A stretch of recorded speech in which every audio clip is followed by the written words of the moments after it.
Some memories remain crystal clear even a dozen years later, like when Demian was 25 years old, stepping onto the battlefield for the first time. That initial moment of having to take a human life, the split second when blood dripped onto the tiled floor in dark red drops, and then wiping out over 2,000 enemy troops, before his breath gradually grew weak, until his body finally collapsed, and after that, the scene shifted to a bright morning at the town hall, where a cold-faced, red-haired boy stared at a contract, while sitting opposite a middle-aged man and another guy who wouldn't stop chattering away. The gist of it being that all of his parents' life insurance money after their passing would be managed by this uncle. If you've checked the paperwork thoroughly, then please sign here for. Pucker feigned kindness as he hurried his nephew along.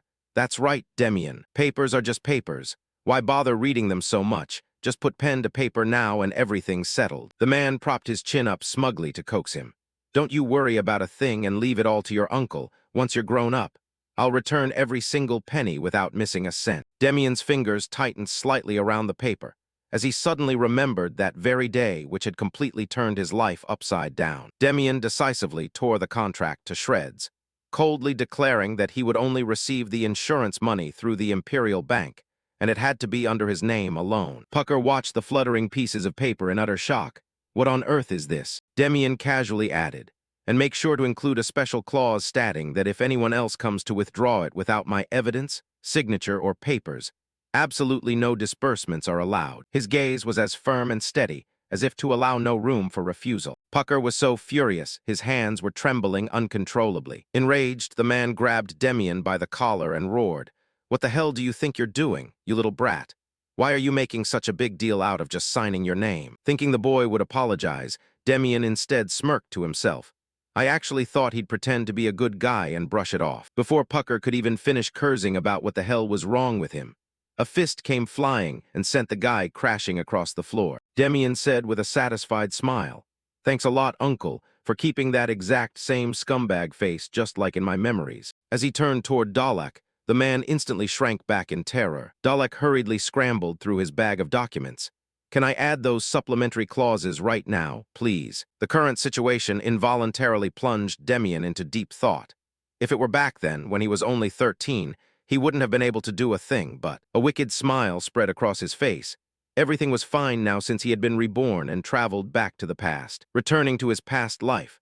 A solitary Demian had dragged his exhausted body across a battlefield littered with corpses. Panting heavily with fatigue, he muttered a curse, "Damn it. I told you from the very beginning that this campaign was completely insane." As the captain of the Baroque Kingdom's penal unit at the time, he could only grit his teeth in bitter resentment.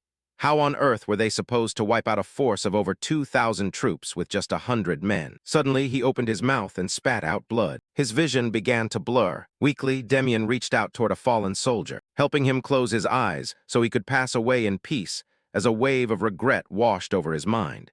Even though the final campaign had still succeeded. In desperate despair, Demian dropped to his knees before his comrade's body and murmured, "I'm sorry.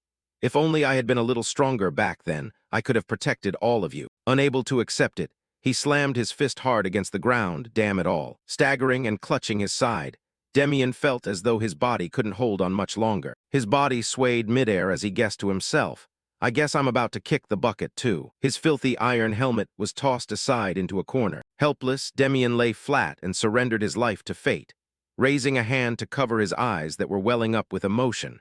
Or maybe it's just because I'm dying that my head is cooking up all sorts of wild thoughts. If I had enlisted earlier back then instead of waiting until I was 25, things probably would have been different as hot tears streamed down his cheeks. Demian bit his lip with trembling emotion. Just this once. If the heavens would only give me one more chance. I swear I'd rule the battlefield with these guys, but it's too late now. In his past life flashback, Demian drew his final breath, and he honestly thought he had bitten the dust right then and there. But fortunately, a miracle happened, and unbelievably, Demian traveled back to the past, right back to 17 years ago of all times. He looked down at his smooth hands that had never experienced life or death, then lifted his shirt to check his lower abdomen. Since the magic core located in the lower belly was the most important thing for warriors practicing magic. Unlike his past life, Demian's current magic core was still completely intact, meaning he could totally learn to master magic on his own in this lifetime. Yet deep down, Demian was still filled with hesitation. After being scammed out of all his insurance money, and kicked out of the house by that old uncle in his past life.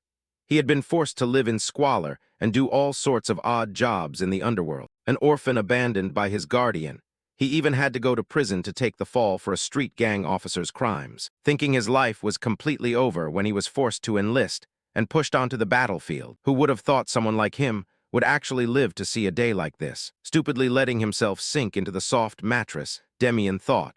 Who would have ever imagined I'd make it all the way up to a captain's rank? He apathetically concluded, well, in the end, you just kicked the bucket anyway. While Demian was still lost in a tangled web of thoughts, a quiet set of footsteps suddenly drifted in from outside, though after all, his time in the military was. Carefully springing up from the bed, he thought, do we have an uninvited guest? On high alert, Demian grabbed the knife from under his pillow. The person outside slowly pushed down the doorknob. The moment the door cracked open, like a wild beast, Demian charged out brandishing his knife, startling the group of assassins all at once. What the hell? Fiercely, he drove his weapon straight into the thigh of the closest guy. As the man screamed in agony, he immediately yanked the knife out. Damn it. It only went in halfway. The remaining assassin reacted quickly and roared like a madman as he lunged forward. You bastard. I'm going to kill you. Agilely dodging the first knife thrust, Demian lost his mind as the assassin tried to strike again. Ducking his head to dodge successfully, he then planted a knife right into the flesh of the enemy's leg. A flash of sharp, bloodthirsty light flickered in Demian's eyes.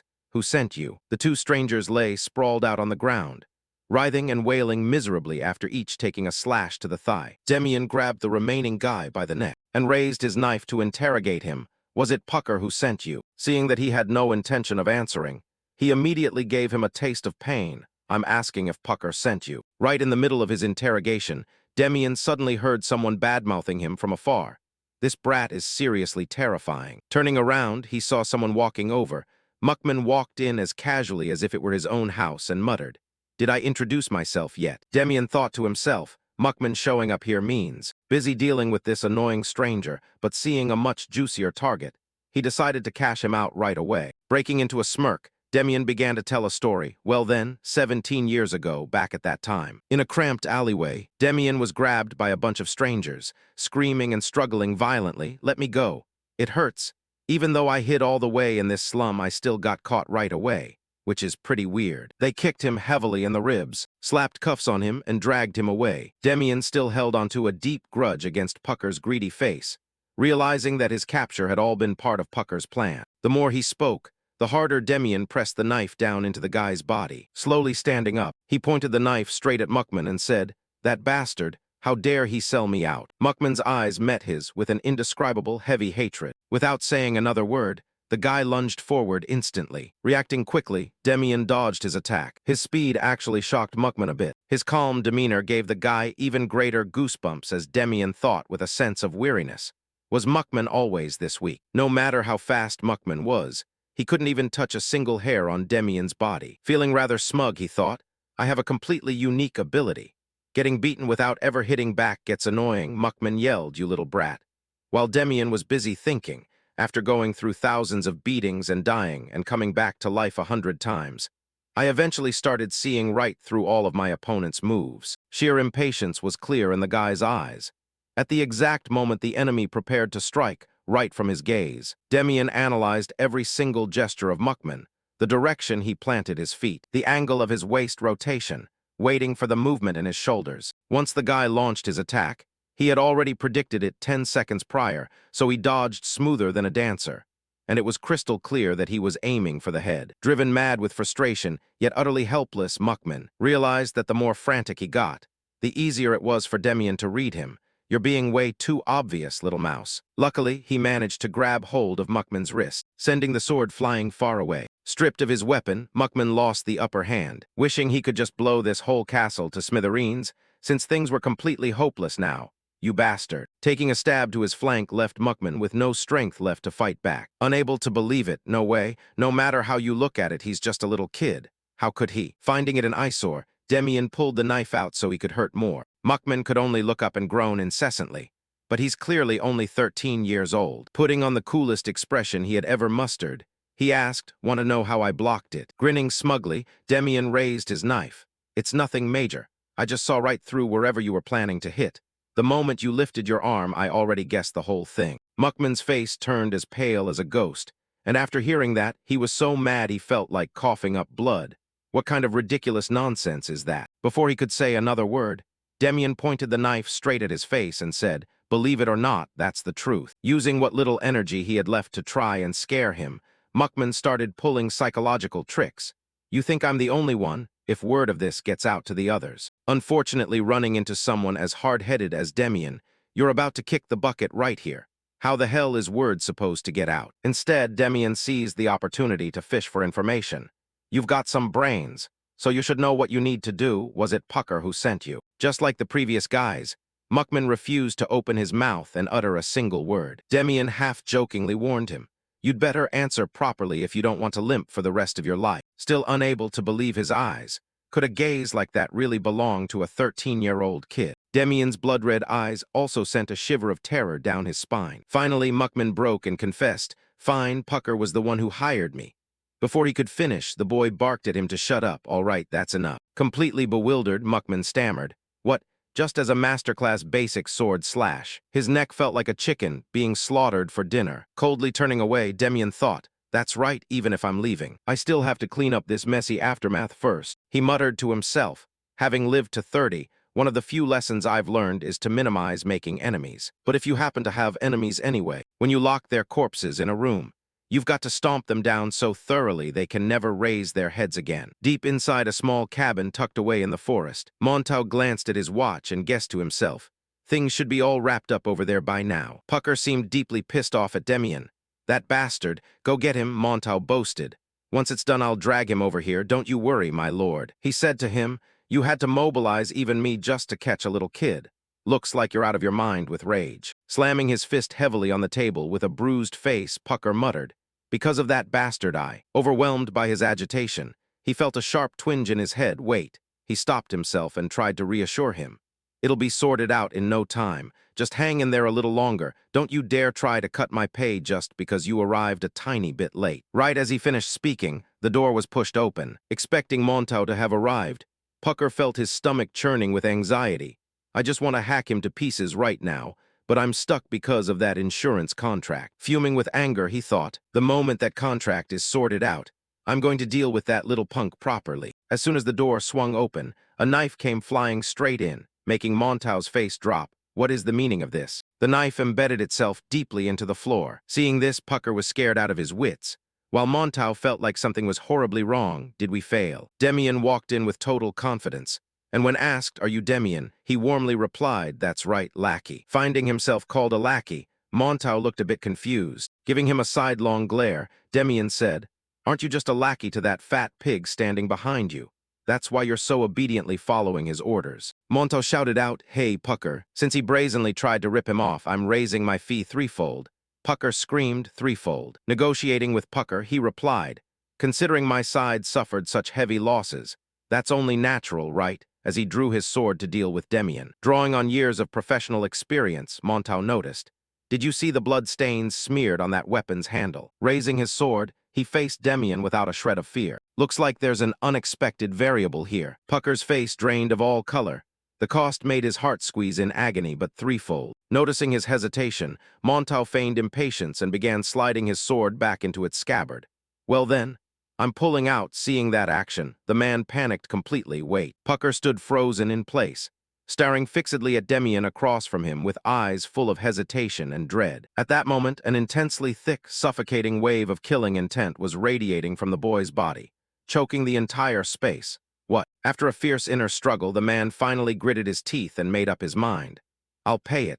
Threefold." Though losing a huge sum of money broke his heart, he had no other choice, because if Montau walked away, he was a dead man. Seeing that his price-gouging strategy had succeeded brilliantly, Montau broke into a triumphant grin. "Deal." Putting on an innocent face, he shrugged nonchalantly as if he had nothing to do with the fight. "Sure, my subordinates got taken care of, but I don't hold any personal grudges. It's just business." Demian didn't give him an ounce of respect, staring at him with a deadpan gaze. "Well, I hold a grudge. Because of you guys," their savage shouts still echoed in his ears. "You little punk, once I catch you, you are as good as dead." The bone-deep agony that tore through both body and soul back then was something Demian would never forget even if he died. Having spent the first half of his life living like trash in the slums, on top of having his mana core shattered. Ever since that dark moment, he had sworn to himself to take revenge at any cost. As if he would ever let it go that easily, his hand gripping the spear tightly, so don't even bother asking why, just die. Being looked down upon with such an arrogant attitude by a junior severely wounded Montao's pride. This cynical little brat. The sharp tip of the spear suddenly changed direction, pointing straight at the perilous spot right between his opponent's legs. This vicious move terrified him, not daring to take another half step forward. This bastard, he's aiming for my legs. He's really not to be messed with. Demian immediately dropped into a combat stance, holding the spear shaft firmly with both hands to form a straight line. The harsh, piercing sound of weapons clashing echoed loudly against all four walls of the room. Facing the barrage of rapid sword attacks, Demian was forced to continuously step back to neutralize the pincer movement. Realizing that his opponent was defending, Montao immediately resorted to a trick, right at the moment he was busy blocking high. The vision of a complete and perfect victory had already been mapped out and conjured up in his head. I'm going to chop his thighs to pieces. Montao's other arm shifted direction, gripping the blade tightly to prepare for the fatal finishing blow. Just as he had calculated, Demian slightly tilted his head to the side to dodge the direct punch. He put every ounce of his remaining strength into thrusting the sword straight at the boy's thigh. This is the real trick right here. However, the subsequent turn of events went completely off course, causing Montao's heart to skip a beat. With just a light step shifting his footwork gracefully, he easily slid aside to dodge the opponent's sword tip. That trick of using a right-hand knife as an attack, really. Demian took advantage of the butt of the spear, striking hard one by one at the vital pressure points all over his body. He gave a nonchalant glance at the man frozen in shock and let out a taunt. I knew it from the start. Montao's jaws clenched so hard they made a grinding sound. Damn it, you little brat. The veins on his forehead and temples twitched violently, spit flying with every bestial scream, I'm going to kill. However, before the threat could even finish, a fierce wave of agony struck right down his throat. The pressure points that Demian's spear tip had just hit suddenly burst open. All of Montao's strength drained away, and he coldly looked down at the defeated opponent collapsing pathetically at his feet. You might be stronger than a guy like Muckman, but at the end of the day, you're nothing more than a street thug. After cleanly dealing with the roadblock, he shifted his gaze to the real target of this trip. Witnessing the entire terrifying scene just now, Pucker shook uncontrollably with fear. Demian, let me explain. Ignoring that useless rambling plea, he took it step by step closer. The terror of impending death made him completely lose his mind, wildly flailing his hands in the empty air. Don't come near me. The tragic scream echoed throughout the dense forest, and then faded into the quiet stillness of the late night. Quite a long time passed since the bloody event of that night, and in a quiet office, a voice rang out, Master Demian.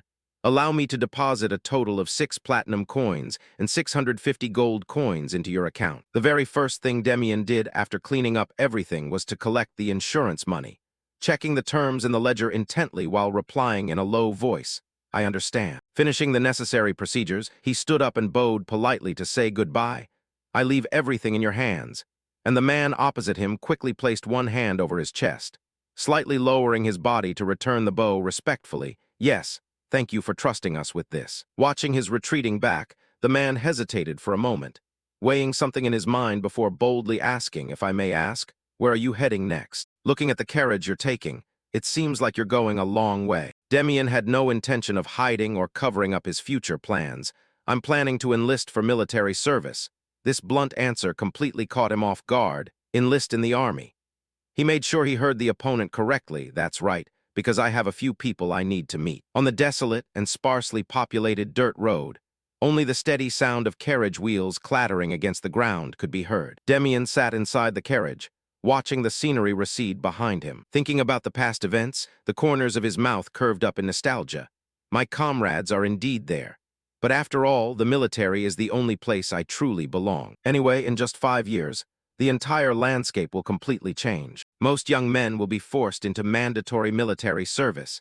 An inescapable era of war and turmoil is approaching. Demian slowly placed his hand over his chest, the excruciating pain of his past life rushing back.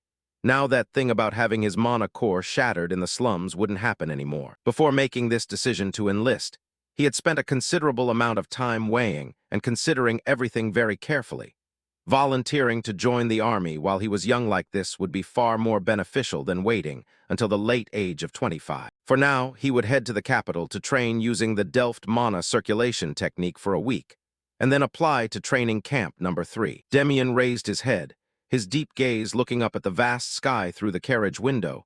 This time I won't let the era toss me around like a weather vane. He was determined to shatter the chains of fate with his own hands and take control of it himself. A week later, the sturdy city walls and towering watchtowers of the capital finally came into view. The sound of a coarse cloth-wrapped spear tip, thrusting hard against the wooden targets, echoed with muffled thuds. The soldiers and onlookers around couldn't hide their astonishment.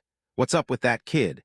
He looks baby-faced, yet where on earth did he learn that spearmanship? Demian didn't pay any attention to their whispers, keeping his entire focus on every single spear movement. He withdrew his spear, looking down at his originally soft palms that had torn from overuse. Do I need to bandage this up? He clicked his tongue in helplessness. As expected, this body is still too tender right now. Demian felt a bit annoyed and uncomfortable with his current weakness, a far cry from his calloused hands of the past. A man who had been watching all this time could no longer hold back his patience, clearing his throat a few times to start a conversation. Are you here to apply as a soldier? Demian stopped his movement, politely turning around. Yes, that's right. Raven skipped the tedious pleasantries and went straight to the main point. Your spearmanship looks quite solid. Where did you learn it? A high level of alertness suddenly welled up inside Demian's heart. Could he have realized this is the kingdom's premier spearmanship? The kingdom's premier spearmanship. The name sounds a bit funny, but it happened to be the most common spearmanship among the kingdom's soldiers. His sharp brain immediately spun to come up with a reasonable excuse to brush it off. This is a spearmanship passed down to me by my late father, and Raven felt that he had intruded upon someone else's family matters. I spoke out of turn about something I shouldn't have. Please forgive me. Demian stood still, his whole body exuding an upright and resolute demeanor. It's quite all right. Since I was little, my father was always proud of the army, so I was influenced by him and decided to enlist. His mature, tactful behavior and noble ideals completely scored absolute points in the other person's eyes. You're accepted. Demian blinked in bewilderment and asked back, pardon. Raven suddenly realized he had let slip something he shouldn't have. No, I just misspoke. To cover up his awkwardness, he awkwardly shifted the conversation in a new direction. By the way, what's your name? He stood straight with a military posture, putting one hand behind his hip and proudly introducing himself. I'm Demian. Raven smiled with satisfaction, stepping forward to pat his shoulder firmly as encouragement. All right, I wish you good results. Watching the retreating back of the man walking further away, he politely lowered his head slightly and called out, yes, thank you very much. As soon as the surrounding space grew quiet again, Demian suddenly froze. He felt a warm, simmering wave of heat from his lower dantian, continuously heating up and spreading throughout his body. This feeling. Demian couldn't suppress his emotions and broke into a joyful smile.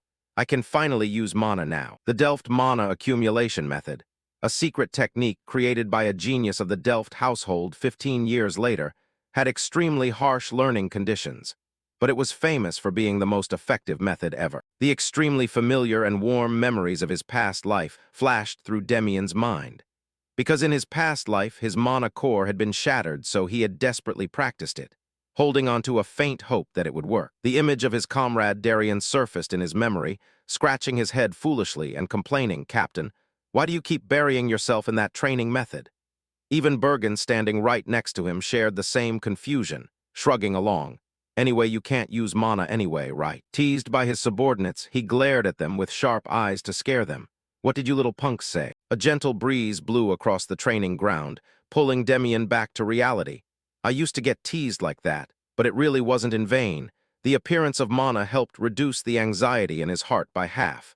Now he just needed to pass the exam. Demian didn't continue practicing, casting his gaze around the vast training grounds. Seeing a group of people gathered and discussing animatedly in the distance, he slowly walked toward the crowd. Come to think of it, I wonder if he used to be in this training camp number 3. Demian smiled softly when thinking of his comrade who had been through life and death with him back then, full of anticipation.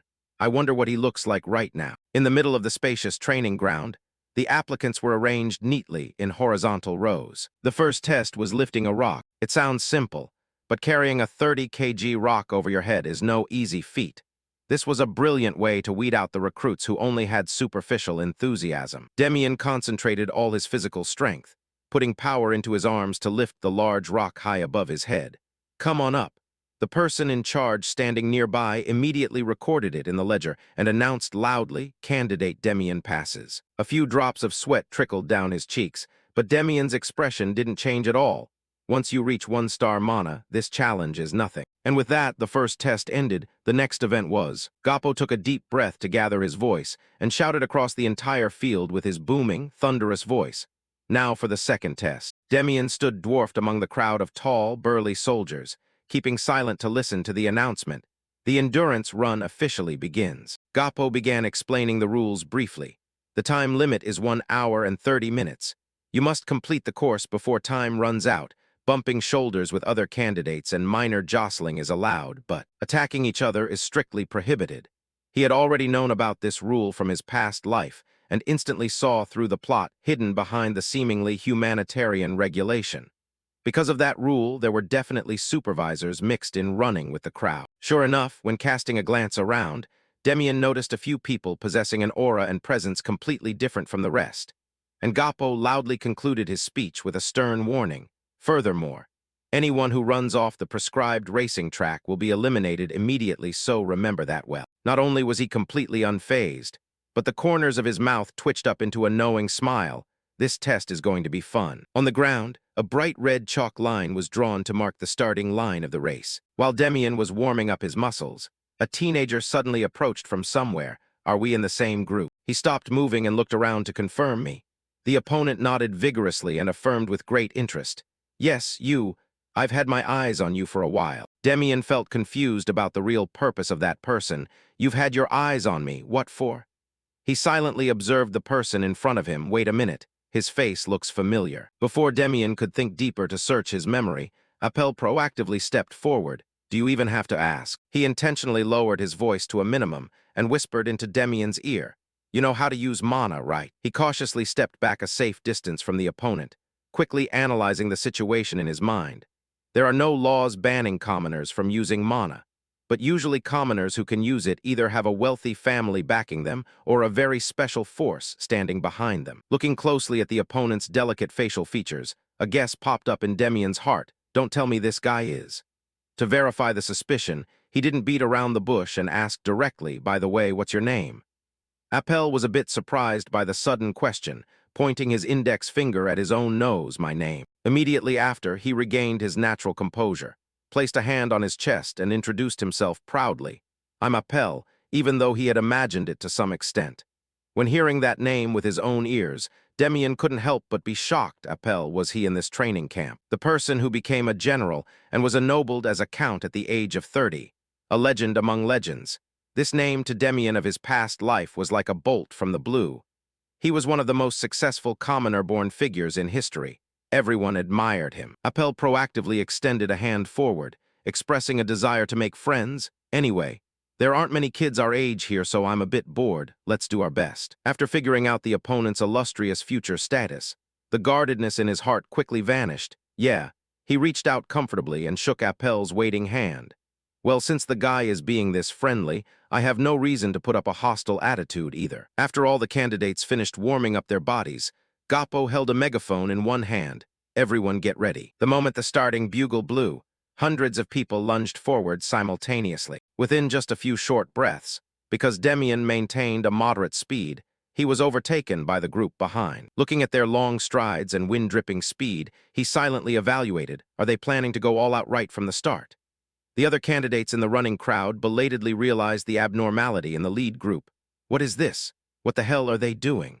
The disguised supervisor group had now gathered, forming a solid horizontal line blocking right in front of the candidates. "Let's go." The candidates behind chased with all their might while constantly chattering noisily. Looks like that is the wall of lamentations. They say getting past it is the real challenge of this exam. Appel ran parallel beside Demian, hearing that. He asked doubtfully for his opinion, "Then shouldn't we just tail them and overtake them at the last minute?" Demian maintained steady breathing while running. That's clearly a smart tactic, but he suddenly stomped his foot hard on the ground, his body shooting forward like an arrow released from a bow. "Unfortunately, that's not my style." Demian's sudden and bold burst of speed completely shocked Appel beside him. At the front of the race, The supervisor group was still maintaining a very steady and leisurely pace. Take it easy and save your energy. After all, the real race only starts in the last 10 minutes. Yes, sir, understood. Black's sharp ears suddenly heard heavy, rapid footsteps approaching from behind. At this rate, by the time we reached the finish line. Startled, he whipped his head around only to be met by a small figure rushing by like flying. What crazy kid is that? Jian was also distracted by the rapid footsteps. Another reckless kid popped up this year, seeing that Black spoke up to warn him just to be safe and avoid unexpected incidents. Don't hurt him, just go pressure him to scare him. He massaged his bulging arm muscles and broke into a sly smile. I can't promise what will happen when he crashes into my steel shoulder, though, but I'll try to go as easy as possible. However, before the smug smile could fade, a small hand lunged from behind, grabbing his shoulder tightly and pushing hard out of the way. Jian froze for a beat. What?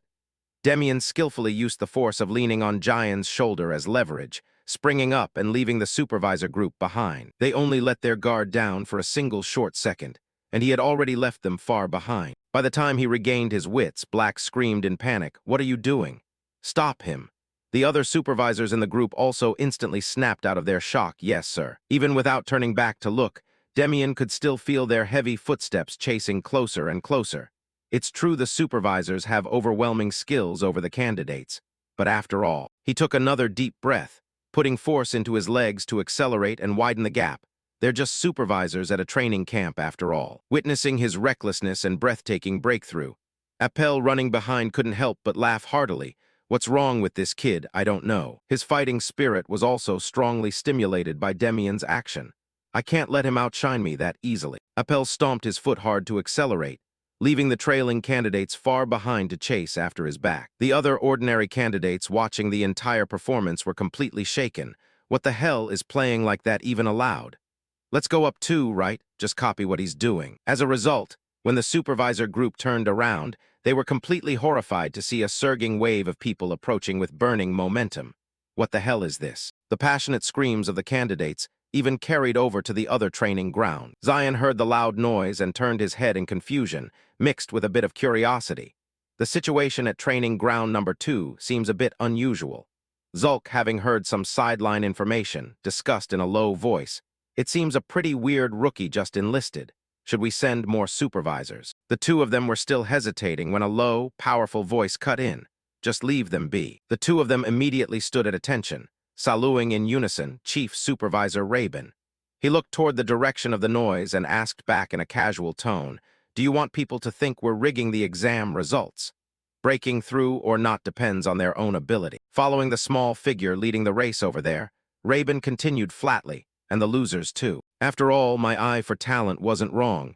He added inwardly with satisfaction, "I didn't expect him to be the type to create such unexpected variables." His action had incited the others to charge forward. On the battlefield, those who always lead the purge are the ones who know how to spark such a flame. Right now on the running track, Demian clearly felt every muscle fiber in his body gradually reaching its maximum endurance limit. This is the 29th lap out of 30 total laps. He gathered his remaining strength to dash past the red marker line, the final sprint. Appel, with astonishing physical strength, had also caught up right behind his back. "Hey, Demian." He glanced to the side, slightly distracted, to chat with Appel. "You still look quite energetic." Appel took the opportunity to lean forward, whispering close to Demian's ear with curiosity, "Was this your plan from the start?" Demian didn't fully grasp the deeper meaning of that question at first. "What do you mean?" Appel nodded his chin toward the other candidates collapsing into a corner along the running track. "If we didn't know how to use mana, we would have ended up as pathetic as them." Demian tried to regulate and keep his breathing steady, the corners of his mouth twitching into a smile. "When you have a trump card in hand, why wouldn't you pull it out and use it?" Appel grew more and more interested in this new friend. "You really are an interesting guy." While talking, both of them simultaneously crossed the finish line of the final leg. "You're not bad either." The person in charge standing at the finish line was still in disbelief, finally managing to speak up. "Both of you passed." Inside the quiet room filled with documents, a curious question suddenly rang out. "I heard an interesting kid just entered training camp number 3. Standing not far away, Casson clasped his hands behind his back and confirmed seriously, "That's right. Trainer Rabin contacted me about that boy. He said the kid is only 13 years old." That information immediately caught the attention of the person opposite him. He placed his hand on the desk and stood up, if someone as picky as Rabin praises the kid as interesting. Then he paused for a brief moment, as if weighing the value of that evaluation. Then I'm starting to get a little curious. Leonhardt narrowed his eyes, creating an invisible pressure, and asked, "So what's the kid's name?" At the same time, at the tall building, a group of people gathered as if something had caught their attention. In the middle of the yard was a giant notice board. After reading the content on it, someone clutched their head and groaned, "Damn it, how did I fail?" "No way, what about you?" Beside those lamentations, there were still quite a few people who couldn't hide their happiness. I passed. Finally, I get to witness that sight. Demian felt confused. Is that really worth being this happy about? The scene before his eyes unconsciously dragged him back to the arduous period of his past life. Thinking back, during wartime being forced to enlist was a common thing. Everyone looked for ways to draft dodge, constantly checking if the soles of their feet and heels were blistered. Amidst that bustling atmosphere, he brought his hand to his chin and pondered quietly. Come to think of it, times are still peaceful now. Peaceful, Maya? Suddenly someone called out his name, Demian. Hearing his name called, he turned around with a puzzled look as Appel waved enthusiastically. "Congrats, we're classmates now, right?" That remark made Demian quickly cast his gaze toward the notice board. "Seriously, you passed too?" Appel nodded in confirmation. "Yep, I checked the list and your name's on it." While talking, he casually pointed to the very top position on the board. "It's right there at the very top, 13-year-old Demian," and he nodded. "I just saw it." After getting through the fiercely competitive selection process together, the atmosphere between them felt closer than before. Let's help each other out, though we might not end up in the same unit. And facing that enthusiasm, he calmly replied, "I'm really looking forward to it too." Leaving the crowded area behind, Appel suddenly remembered something and turned to ask, "There's still a week before we enlist. What are you planning to do during this time?" Demian didn't answer right away, taking a few seconds to think before slowly speaking. "I'll probably be pretty busy." Staring out into the empty distance, he continued with a hint of mystery, "I've got a few things to take care of this week." Hearing that instantly sparked Appel's curiosity as he took a stride forward and threw an arm around his shoulder. "What on earth is so important?" He just shook his trusty head. "Nothing major, just need to pick up a few essential supplies before heading into camp." Hearing that, the guy suddenly remembered something important and hurriedly added, "Now that you mention it, the issued combat boots are super stiff. So people say you definitely have to get extra insoles for your soles and heels." And that info made him let out an "oh, really?" Things like this were nothing new to Demian, since he already knew all about it from his bitter past life experiences. But, to avoid revealing anything unusual compared to his current identity, he sincerely replied, "Well, thanks anyway. I'll keep that in mind." And hearing that, Appel flashed a wide, amused grin. "Don't sweat it." Not wanting the conversation to keep revolving around himself, he smoothly shifted topics. "What about you? What are you planning to do this week?" That unexpected question made the guy pause for a second. "Me? I've got a few things to do too." Seeing that unnatural expression, Demian realized the other person was hiding something. "You sure?" Still, Demian didn't plan on digging deeper since he had no interest in meddling in other people's business. "All right, make sure you prep well for your stuff. See you next week. I'm heading out." And the guy waved goodbye. "Yeah, see you soon." Right at that moment, an unfamiliar figure quietly closed in from behind. When the distance closed to just a few steps, the person slowly spoke up. "Who's that?" Hearing the familiar voice, Appel immediately turned his head. "Alan." He involuntarily recalled their conversation from not long ago. "Demian, why do you want to enlist?" That caught him a bit by surprise. Seeing that reaction, the guy kept explaining what had been bugging him. "If you can use mana to that extent, you don't look like an ordinary person at all." Hearing that, Demian glanced sideways and casually shot back, "Are you subtly bragging that you're no ordinary guy either?" That blunt counterattack made Appel offer a sheepish laugh. "Does it really sound like that?" Footsteps continuously echoed on the ground, and after a few beats of silence, he replied, "Because this is the only place I belong." Remembering that dialogue, the corners of Appel's mouth unconsciously curved up. "Same here. I guess he's got his own hidden burdens he can't talk about with others." Then he turned around and muttered to himself, "I just have a feeling this is someone I'll be bumping into a whole lot more." And those words left Alan confused. "What?" But he just shook his head, having zero intention of explaining further. "Nothing, let's go." As the old man bowed respectfully and replied, "Yes, young master. The gear is all prepared over there." That familiar title hitting his ears made Appel's steps suddenly halt as he let out an annoyed sigh. "Alan, I told you not to call me young master in places like this." The old man leaned on his cane and followed with an apologetic tone. Yes, I'm sorry. Brilliant sunlight blanketed every rooftop along the crowded street. Amidst the endless flow of passers-by, Demian strolled leisurely while constantly scanning his surroundings. Hard to believe. Lively haggling blended with laughter, creating a vibrant, energetic atmosphere. Can't you do anything to help me? Oh, come on, I told you it's a lost cause, and he felt a brief flash of surprise. The capital in his memories used to. In a flash, images of starving citizens with hollow faces and weak, pleading voices flooded back. Please, even just a tiny piece of dry bread will do. Looking at the bustling street before him, Demian silently calculated in his head. This atmosphere is bound to change within the next 5 years anyway. So before that time comes, I've got to quickly prep as much as possible. The moment that thought crossed his mind, a series of plans quickly fell back into place. To pull this off, the first thing I need to do is track down the Weak Trading Company. When the era of war struck, weapons and practical battlefield artifacts along with food supplies would become the most crucial things. That was when the role of merchant guilds would become central. This suddenly reminded Demian of something. Back in the past, the wealthiest trading guild on the entire continent was the Weak Trading Company. Amidst rolling mountains stretching out to the horizon, a military unit was temporarily setting up camp to rest after days of continuous marching. The quiet atmosphere was quickly shattered when a soldier hurried over from afar. Captain, looks like the relief supplies are being brought over right over there. Heading toward a convoy of approaching carriages, he looked puzzled. Isn't that the Weak Trading Company? Hearing that, Tyson also cast his gaze over and slowly remarked, rumor has it they're the richest trading guild around right now. And that comment immediately drew bitter resentment from the guy beside him, damn it. While our side is out here risking our lives on the battlefield. Their side. But before the conversation could go any further, Demian cut in. If it weren't for the wheat and weapons they sell us, you do know they're donating this for free, right? Hearing that, the guy looked awkward. I know, it just stings a little. Mentioning that, his gaze shifted back to the supply-laden carts being hauled in. But constantly doing charity with sums, this huge isn't an easy feat. Putting that topic aside for a moment, Demian shouted out to his comrades, everyone, come get your relief supplies. Cries of acknowledgement instantly echoed across the camp. Roger, standing in place watching the scene, Demian quietly observed everyone happily receiving their food and essential supplies. While everyone was busy, Ethan walked up from behind and suddenly spoke. Captain, looks like that guy right there is the owner of the Weak Trading Company. Hearing that, he immediately looked in the direction the other pointed and confirmed. The guild master. Ethan pointed at someone busy giving instructions near the carts. Yeah, do you see that guy wearing the white cloak in front?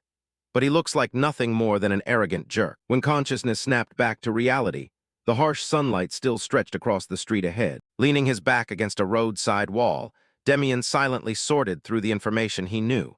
They said the Weak Trading Company was doing charity even before the war broke out. Out of the 40 trading guilds in the capital, narrowing down the scope probably leaves only about 7. Since they're also doing charity work, I'll start checking from the ones with the largest scale. As the day's final rays of sunlight slowly dipped below the horizon, a warm orange hue gradually blanketed the entire city. After a whole day of running all over the place, Demian stopped in front of the door of a trading guild at the end of the street. Is this the last one? Carrying that thought, he crossed the threshold and stepped inside. Hello, is anyone here? Not long after the call rang out, Weak slowly walked out from the back. How can I help you? The moment he laid eyes on the person, Demian instantly concluded in his mind, this really is the last one after all. As he bowed and politely spoke up, I heard the Hamel Trading Company does charity work, so I wanted to come discuss investing for a good cause. That response made the man burst into an amused laugh. Such a commendable mindset for someone so young. And as he moved toward the tea table following the host's guidance, he calculated inwardly, everything so far has been garbage, but I still have to check them out one by one. Sitting down slowly, the man flashed a friendly smile and proactively introduced himself. I'm Weak, master of the Hamel Trading Company. Hearing that name, Demian couldn't help but be stunned. Weak. Outwardly, he kept a calm expression, but deep inside, undercurrents raged. I've finally found him. Suppressing the swirling thoughts in his head, he quickly replied, yes, my name is Demian, and the man nodded, gesturing toward the opposite chair. Nice to meet you, let's sit down and talk. As soon as he settled in, Demian couldn't wait any longer and hurriedly blurted out a question. It might be a bit rude to ask, but do you have a son? That made Weak a bit confused, huh? The man stared at him for a few seconds before suddenly bursting into a hearty laugh. I don't have a son, but I do have an immature daughter. That took him by surprise, a daughter.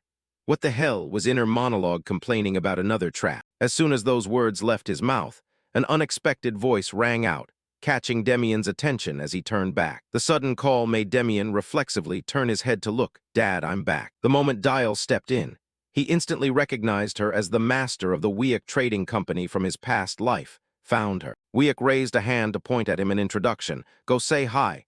This is Demian. He's here to invest in our charity fund." Dial reached up to adjust her hair, smiled, and said, "Hello, Mr. Demian." With an eager look, she asked, "You said you came to invest in our charity work?" Demian raised his head and answered, "Yes, that's right." He reached up to touch his chin, silently pondering, something's off. The master of the Weak Trading Company in the previous life was definitely a man. But the two of them look identical, and their ages match too. Demian raised his head to look at Dial, examining her meticulously.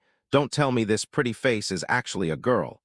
Why on earth would she take the name Weak to run the trading guild?" With a serious look, she asked inquiringly, "If I may ask, how much capital are you planning to invest?" The trading guild allocates funds differently depending on the amount. He raised a fist to cover his mouth, speaking casually. "For now, I want to invest 300 gold coins, and later on, depending on how things progress, I'll pour in more capital." Dial was startled, covering her mouth with her hand. 300 gold coins. And Weak couldn't believe it either as he reconfirmed, "Are you serious?" Narrowing his eyes, the man extended a hand forward to ask, "But if this is an investment rather than a donation, do you have any specific requests in exchange for this money?" Demian broke into a bright smile, clasping his hands together as he requested, "I want to hold a stake in the Hamel Trading Company, under the form of receiving a share of the profits to recoup the investment." Weak stared intently at him, exclaiming in astonishment, such a bold move for a kid. He silently calculated, having that much money at this age, could it be? Before cautiously asking, "If you don't mind, may I ask where these funds came from?" Demian closed his eyes, replying indifferently, "You don't need to worry about that. I just want to use my late parents' inheritance for something useful." Hearing that, Weak quickly lowered his head to apologize. "I understand. Sorry for being intrusive." And he smiled, waving a hand dismissively. "Oh, it's nothing at all. I completely understand." Looking straight at Demian, the man requested, "We'll probably need to hold a meeting regarding the guild's shares, and then we can give you a definitive answer, all right?" He readily agreed. "Sounds good. See you guys later, then." Just as Dial was about to leave, she noticed Weak clutching his chest in deep thought. "What's wrong, Dad?" He recalled Demian's mature demeanor during the negotiation. "Aren't you amazed? The kid is only 13 years old." Inside Weak's head, he thought he shouldn't dwell on it, but that look in his eyes was no joke. He definitely isn't an ordinary kid. Clutching his chest, the man let out a sigh. What a pity. If he were about 5 years older, the two of you would honestly be a match made in heaven. Hearing that, Dial's face turned beet red as she yelled, "Dad." From inside the building came the sound of her embarrassment. "What on earth are you talking about?" Weak laughed teasingly. "Well, who knows, maybe the kid likes older women." Dial shouted angrily, "Cut it out, Dad." After wrapping up the business talk with the Hamel Trading Company, time flew by in a flash. And before you knew it, enlistment day arrived as Demian stood alone in front of the massive gates. Raising his head to look forward, he mused, "Today truly is a brand new beginning." Demian reached a hand toward the sun high above. "Even if my past life ended up turning to dust for nothing, this life has to be different." Then he clenched his fist with determination. "This time I'll be the one to swallow the entire empire whole." After a while, Demian carried his luggage into the room. "My unit was assigned to Training Company 3, Platoon 1, right?" He looked around in all directions, not a single familiar face. Did Appel get assigned to a different platoon? Demian placed his luggage on the bed and muttered, "Out of everyone around here, he's the only one my age. What a shame." Right on cue, an excited voice rang out, making him look over. "Nice to meet you all." Standing at the door with his hands on his hips, he looked in. "I'm the one who will be managing you lot for the next month, Platoon Leader Brian of Platoon 1. Then Brian held up 3 fingers and counted them off. "Right now we're going to start inspecting personal belongings. Food, water." His expression darkened as he folded the 3 fingers into a threatening fist. "Luxury goods, especially anyone carrying alcohol or cigarettes. Better step forward and confess right now, because whoever I catch trying to hide stuff is gonna experience a wildly fun time." Demian watched as the guys at the neighboring beds started panicking, saying they packed medicine but accidentally brought along. The shopkeeper said bringing booze in wouldn't get caught, and he cast a sideways glance over there, sighing inwardly, "You idiots, If you're gonna buy contraband, hide it properly, otherwise don't bother dragging it along. Brian walked over, shouting in a cold tone, "Empty all your bags right now." After a moment, he stopped in front of Demian's bed, looked at the luggage, and declared, "Nothing unusual here." Brian reached up to touch his chin, leaning down to ask, "By the way, how old are you? You look ridiculously baby-faced." Demian replied with a calm face, "I'm 13.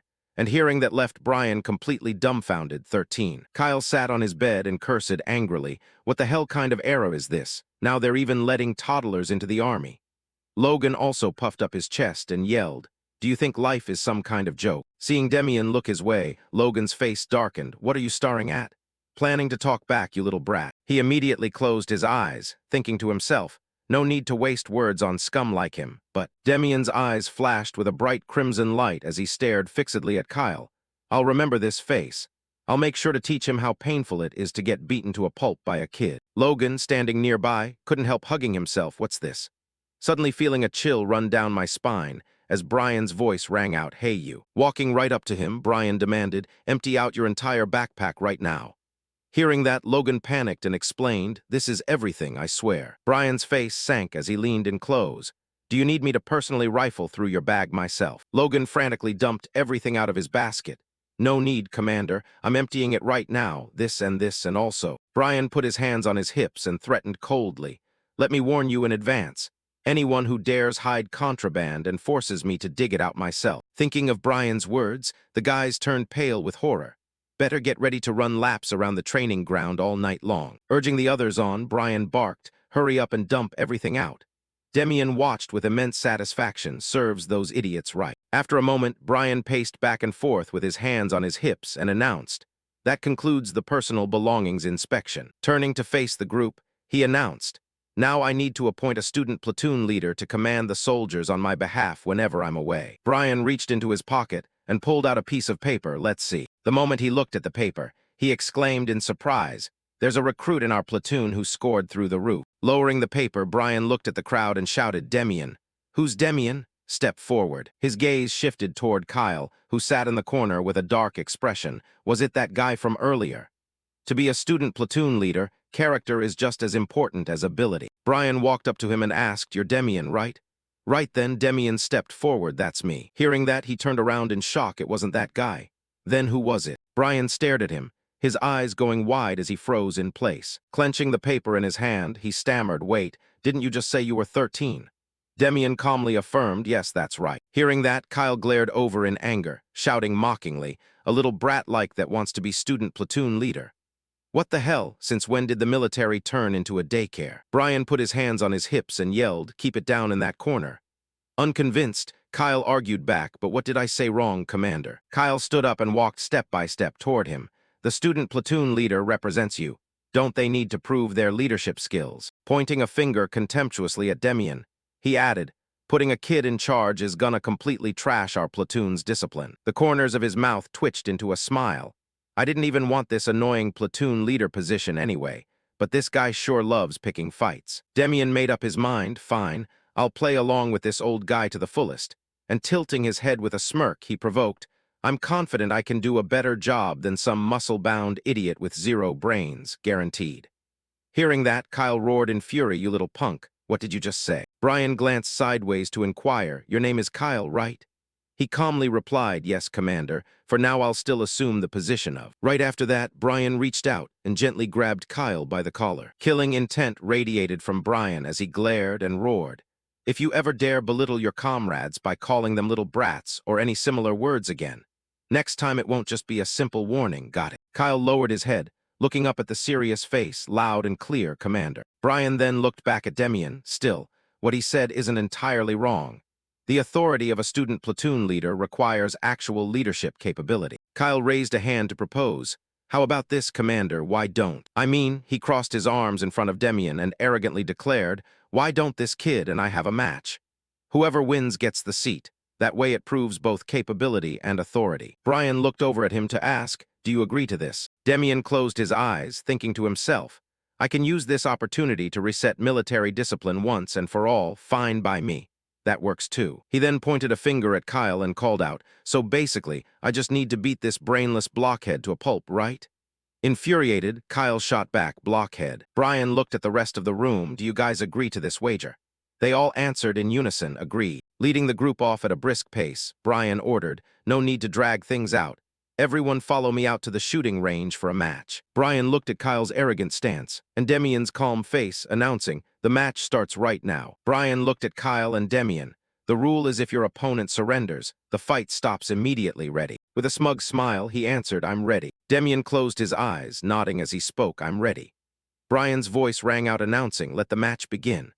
Kyle rubbed his shoulder with his free hand and muttered, thinking about bullying a kid makes me feel kind of bad, while Demian let out a sigh and urged, stop rambling and bring it on, you clod. Veins bulged on the man's forehead as he roared in outrage, you little brat. Kyle's eyes flashed with a bright red light as he lunged forward. The reason you're getting beaten like a dog today is because of that mouth of yours. Demian stood his ground, calmly appraising. His speed is better than I expected compared to the soldiers in my past life.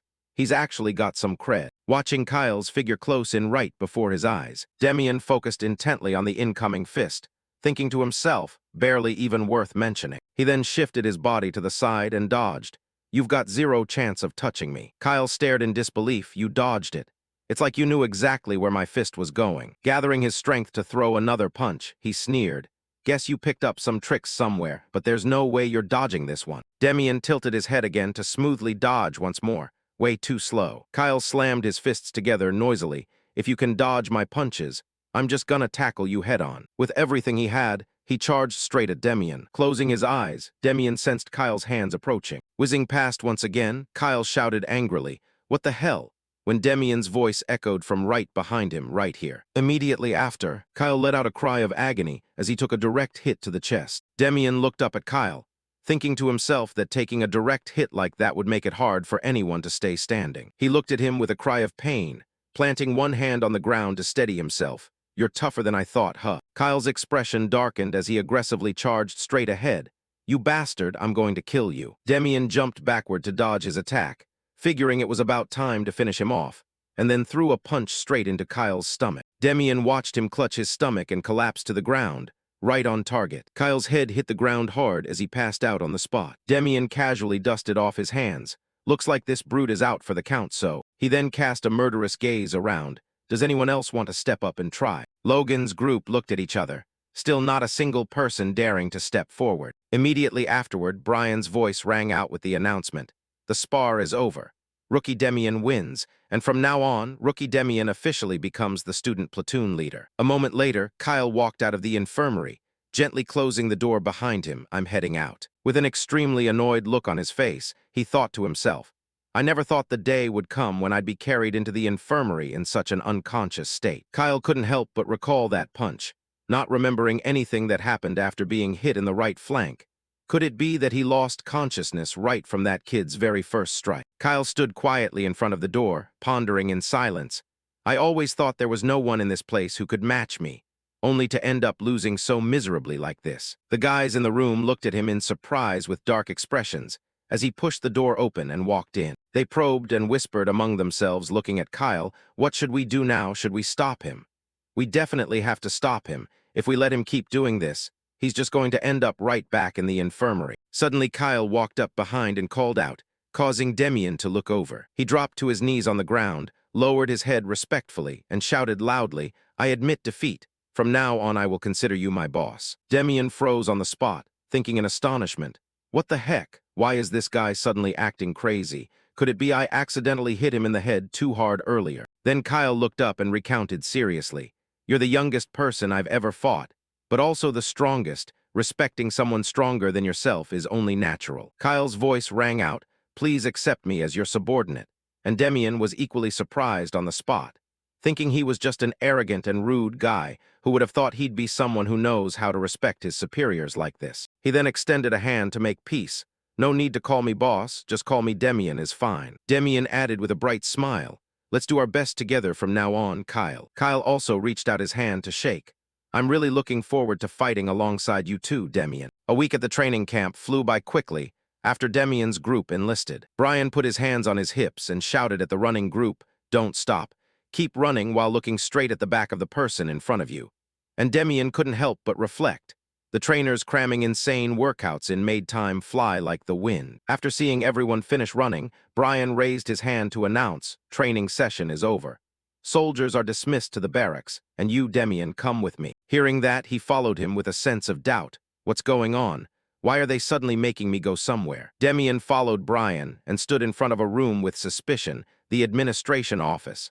Are they going to make some kind of announcement? He looked at the people lined up straight inside and wondered, those guys are here too. Demian stepped inside, figuring he'd just go in and hear what they had to announce first. Mason saw him and covered his mouth with a gasp. Where did this little runt come from? Oh crap, I accidentally said it out loud. I was supposed to keep that in my head, while Demian also looked up, looking as skinny as a toad. He silently imagined the scene in his head. Putting this guy next to Kyle would probably be hilarious, since their body types were complete opposites. Mason gritted his teeth with an annoyed expression. What are you glaring at with those eyes? Demian replied with a calm face. I was just wondering how much wider those eye sockets of yours could possibly open. He shouted angrily before stopping upon hearing a cough. You little punk. Casson frowned and shouted to stop them, maintain order.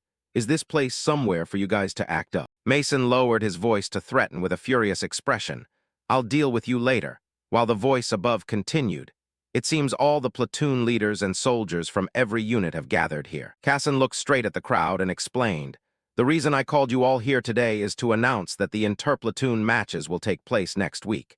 This is an extremely important midterm evaluation for the platoons. So platoon leaders and soldiers, lead your units and prepare thoroughly. Is that clear? The soldiers below put their hands behind their backs and replied in unison, crystal clear, sir. Casson spoke up to let everyone leave, all right, dismissed back to the barracks. Mason walked up to Demian and shouted, Hey, you little brat. He raised his fist high and threatened loudly. This little punk doesn't even know how to watch his surroundings. Watch out or you'll get beaten to a pulp one of these days. Gerard walking behind heard this and chimed in with mockery. The one who doesn't know how to watch his surroundings is actually you. We're both student platoon leaders anyway. Yet you act all bossy just because you're older, instead of standing here rambling and wasting time. Wouldn't it be better to go train with your own platoon leader? Mason turned back with an angry face and scolded loudly, if it's none of your business, get lost. Or do you want to catch these hands too? Gerard smiled and replied, well, we don't know about that yet. Let's see who ends up getting beaten up. He then gestured toward Demian and said, hey, ignore that crazy guy, let's go. And he replied as well, yeah, let's go. Demian walked in front and let out a disdainful snort. He turned his head back to ask, hey, what platoon are you in? Mason gave a thumbs up and proudly introduced himself. Platoon 4. I'm the platoon leader of Platoon 4. The corners of Demian's mouth curved into a bright smile. All right, I'll make sure to remember that. See you at the team match, you idiot. While walking down the hallway, Gerard asked, you're Demian, right? Hearing that, he asked back in surprise, how do you know my name? Gerard explained with a bright smile, I've been hearing your name nonstop from that guy Appel in my platoon. I heard you ranked first in practical skills. He also looked toward Demian and officially introduced himself. I'm Private Gerard, platoon leader of Platoon 3. The upcoming team match is going to rely heavily on your abilities. And he replied with one hand on his hip, no problem at all. After returning to the room, Demian shouted with a serious expression, attention everyone. Kyle stood up and walked toward him to ask, Demian, what's going on? Demian's voice rang out as he explained. In a week there's going to be an interplatoon team match and he thought of that flag of victory and declared, we have to grab first place no matter what. Demian clapped his hands forcefully and added, and there's one thing you guys must remember, among the 3 teams we're facing. He threw out both hands to announce further, we are going to completely crush Platoon 4 especially. Demian used his thumb to make a throat-slitting motion and instructed, that platoon leader from Platoon 4, we need to beat him up even worse, understand? Demian looked at the gathered crowd in front and thought to himself, stepping into the second week of training, the atmosphere on the training grounds is completely different. The commander stared strictly at the documents in hand. The Army's goal is to win the competition, and starting this week you will be learning battle formations, which are extremely important during matches. He narrowed his eyes and looked down at the crowd below to remind them, even though this is a team evaluation content, we will still award individual bonus points to soldiers who display exceptional skills. So make sure to show what you've got. The crowd shouted in unison, clear, sir, and Demian couldn't help but ponder bonus points. Nice. Who at the training camp wouldn't want a high score to get assigned to their favorite military branch? The corners of his mouth curved up into a joyful smile as he thought, well, I might as well give it my all and see how it goes. Then Lalan raised his hand and drew in the air. Today we're going to learn the triangular formation, an offensive battle formation specialized in piercing enemy lines. And Demian thought to himself, the triangular formation, huh? Information about it instantly popped up in his head. This formation has extremely strong offensive power, just like a giant arrow, but the weakness is that if the vanguard collapses, the rear will disintegrate along with it. Demian glanced over at Kyle beside him. Even so, if the leader is strong enough, it creates a destructive force. Luckily, our team has a guy who fits the vanguard role perfectly. Right after that, Lalan clasped his hands behind his back and announced, now we're going to practice the triangular formation right away. Split into 2 groups and quickly line up into triangles. Hurry up. Demian looked at him and told Kyle, you go over there. I'll command the formation on this side. And he snorted coldly, I won't lose this time. He walked in front of the crowd and waved his hand gently. All right, everyone come over here. I'll teach you a trick regarding the triangular formation the trainer just lectured about. Kristen looked puzzled and questioned, what kind of trick? Have you ever done this before? Demian replied with a calm face, my dad used to be in the military, so I learned about it. The whole group huddled together to listen to his explanation. The guys over there are definitely going to form a triangle exactly as the trainer said, and when they charge forward. Adrian clenched his fist and shouted, sounds gripping, and Kristen also raised his fist with a bright smile. Let's try it out right now. Hearing that, Demian put his hands on his hips and called out, the strong guys stand right behind me, while the shorter ones hold shields to provide cover on the outside. He gripped his shield tightly, looked back, and reminded, remember to hold your shields high, at least up to your head, and the crowd answered in unison, understood. Demian looked up at the opposite side. They look like they've prepared a thorough defense, but whatever they do is useless. He concluded softly, we'll just pierce straight through and that's it. Then turned back and ordered, don't reduce speed, let's settle this in a single charge. Lalan also waved his arm and gave the order, match start. His voice echoed left foot. The excited voice echoed left foot. Various noises echoed across the field on the left foot, and Demian looked over there with a slight smile, thinking, for a first-timer, their defensive stance is pretty good, advancing without breaking formation at all. His eyebrows knitted tightly together, all right, we're approaching Kyle's formation, and then shouted to urge them on, speed up guys. On the other side, Kyle's group marched in unison, constantly chanting left. Purple light radiated from Demian's body as he thought to himself, now it's my turn to make a move. During physical and endurance training, I didn't even bother using mana. He pondered quietly in his heart, but in times like this I've got to pull it out and use it, and let out a shout. He used his shield to forcefully collide and push against Kyle's shield. Demian pressed hard on his shield and gave an excited command, push harder. Exploit the gap just like we planned. He calculated silently in his head, if we target the weak spot instead of charging directly into them, the opponent will panic for a moment, and right at that exact second, a voice rang out, someone stop him. Demian's eyes lit up as he stared straight ahead, let me handle it. He looked at the created gap and shouted, opportunities here. Immediately afterward, long wooden staves from Demian's faction simultaneously struck the knees of the opposing members. Logan was knocked backward with a startled expression. What the hell is this? Kyle whipped his head around to look at the falling members and screamed, what are you guys doing? Get up right now. He turned back with boiling anger and scolded loudly, damn it, I'll deal with you first. Right after that, Demian charged forward with his shield. Kyle, did you forget your opponent is me? Kyle's expression turned pitch black as he ordered coldly, step aside, Demian. Hearing that, he raised his shield to block and asked back, you're telling me to step aside? He replied with a serious face, yes. And right when he saw Demian beside him, he blurted out, huh. Immediately afterward, he gently applied force to shove hard, making Kyle fall over. Demian looked down from above and smiled, hey Kyle, your physique is great, but you need to learn how to use your strength at the right time and place. Lalan stood in one spot and watched the combat situation over there. That kid is way better than I thought. He stared closely at Demian's small frame. Looking at his physique, there's nothing too outstanding. It's hard to believe he's in the same rookie cohort as the rest of the soldiers. Right after that, Lalan swung his arms wide to announce, stop.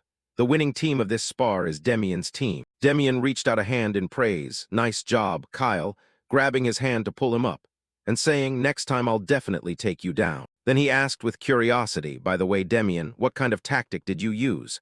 The guys behind Kyle also chimed in. Did you intentionally target our weak spots? How is anyone supposed to block that? The crowd swarming around him grew noisy. Why don't we just use this move during squad battles too, Demian, just now? As the sunset dyed the place in gold, Demian looked toward Kyle and Logan practicing nearby. These guys normally run away to the barracks the second training ends.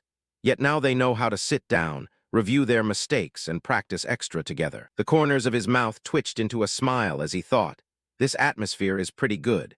With this kind of momentum, we won't have to worry about the tournament at all. When suddenly a piercing voice rang out, that little punk is really the squad leader of Squad 1. Demian let out an inquisitive sound and looked over. Hayden pointed toward this side and shouted, exactly, look at him standing over their commanding training. Aston also laughed mockingly.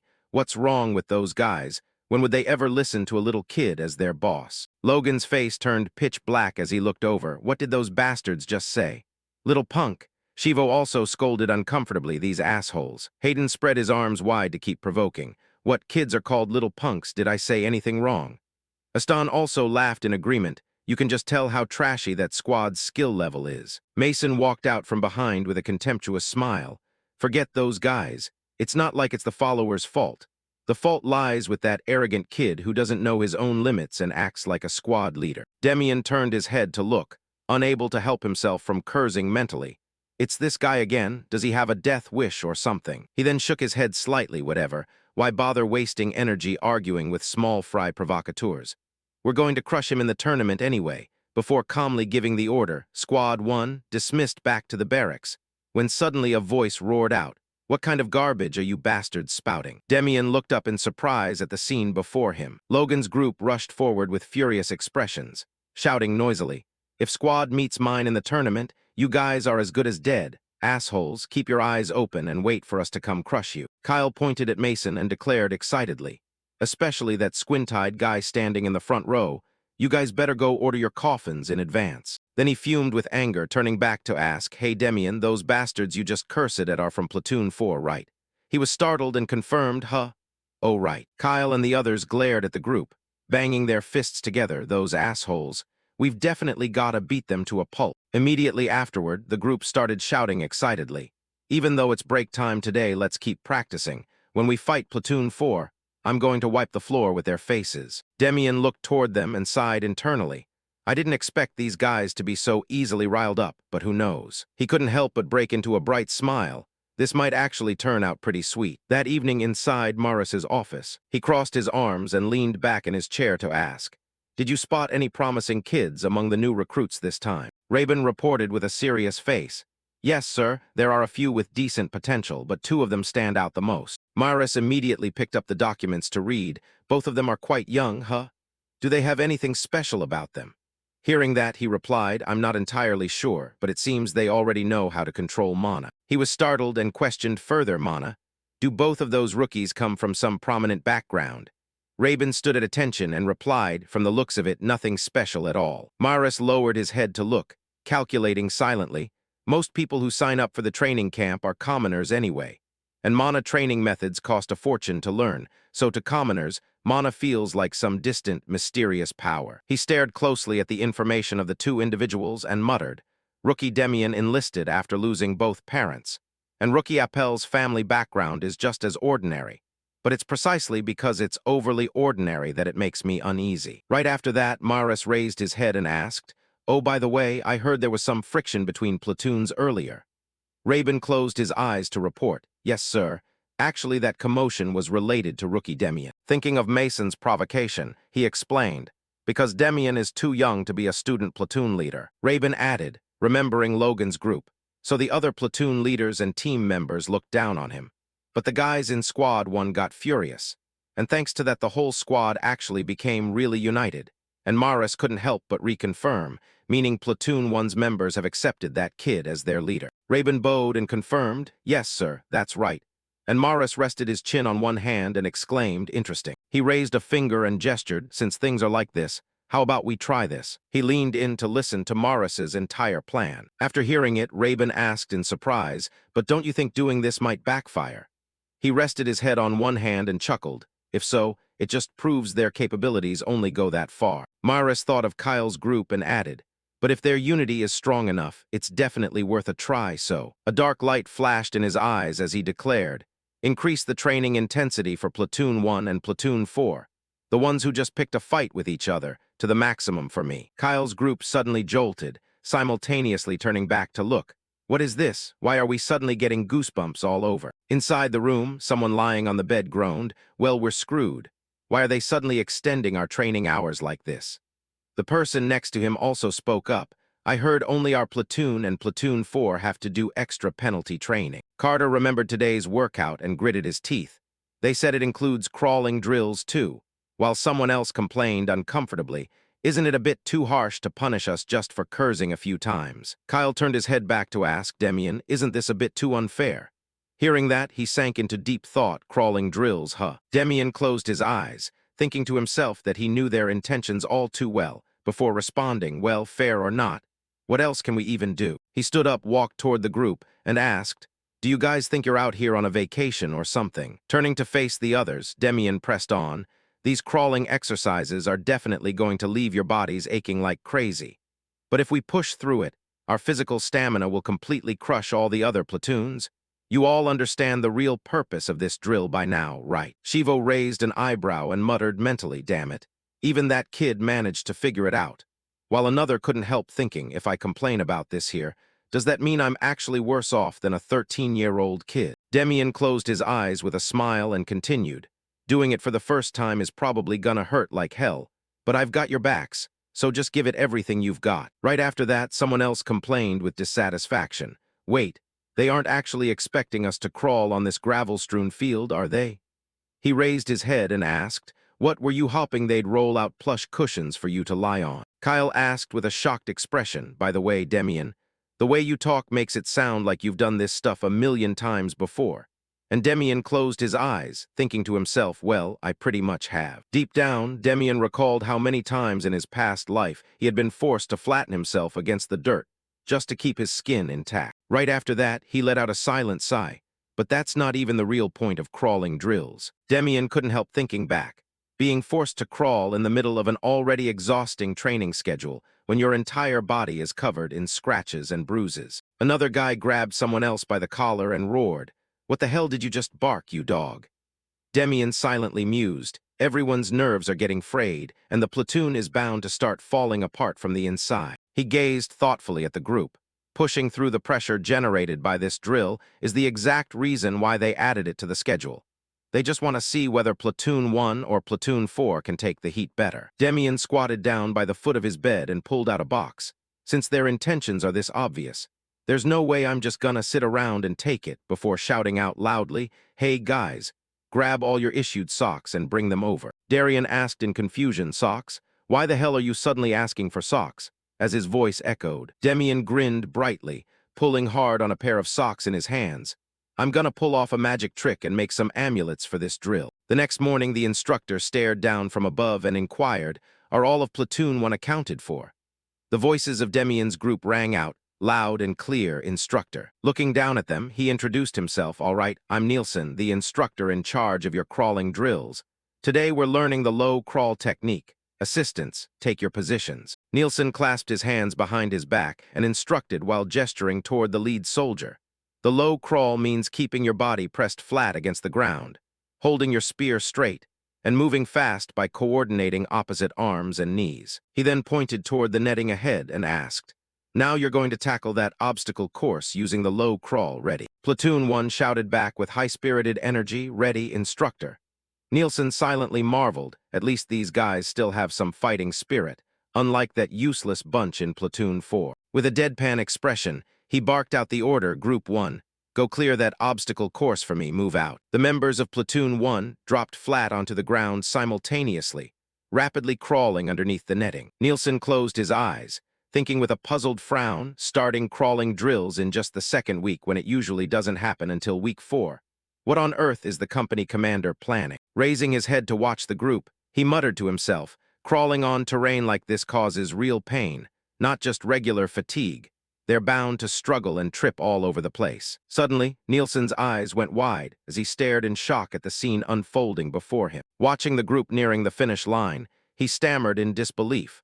What the hell? What kind of insane speed are these guys clearing the obstacles with? Nielsen's face sank in utter bewilderment. What's going on?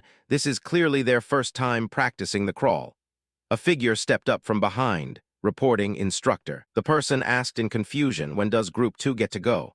Nielsen snapped out of it, pointing ahead as he ordered Group 2 move out. The members of Platoon 1 eagerly lunged toward the iron wire mesh. Nielsen glanced back and forth between the two groups, muttering under his breath, "What is wrong with these guys? They look like a pack of starved berserkers." Demian held his head with a hand and smiled. "I bet the teacher never expected us to run it this smoothly on day one. This is definitely the first time in his teaching career he's run into a bunch like this." Kyle crawled out looking thrilled. "Demian, that was insanely epic." Another guy chimed in excitedly. "Earlier I even had to fake being in agonizing pain." Rolling up his sleeves, he added, "Traversing that terrain definitely stings a bit, but this trick is an absolute lifesaver." Darian praised with an ecstatic expression. "Cutting up socks to use as elbow and knee pads, Demian, you're an absolute genius." Right after that, Nielsen's voice rang out announcing, "Platoon 1's crawling drill is complete.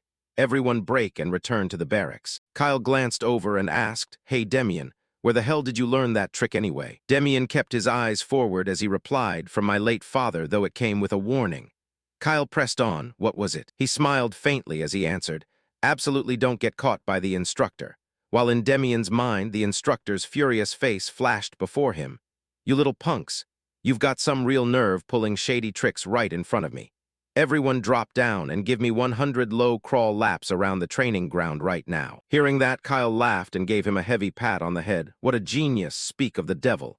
Demian turned his head back, thinking to himself, why does this guy always hit so damn hard?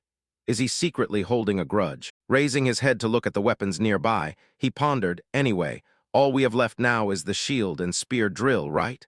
Finally, I get to learn the kingdom's best spear technique." Demian thought back to that image in deep contemplation. The kingdom's best spear technique. Fools might look down on it compared to the fancy spear styles of noble houses. But if you push it to its absolute peak, this technique is just as deadly as any martial art out there. Remembering his past life experiences, the trouble was that most people just learned the basics and threw it away. But in his past life, this spear technique had been his only turning point. Demian reminisced about that person's figure. "I practiced it until I was half dead, and finally achieved some decent results, only truly breaking through after I met my master." The corners of his mouth twitched upward into a small smile. "Master. I wonder if that old geezer is still as eccentric as he used to be.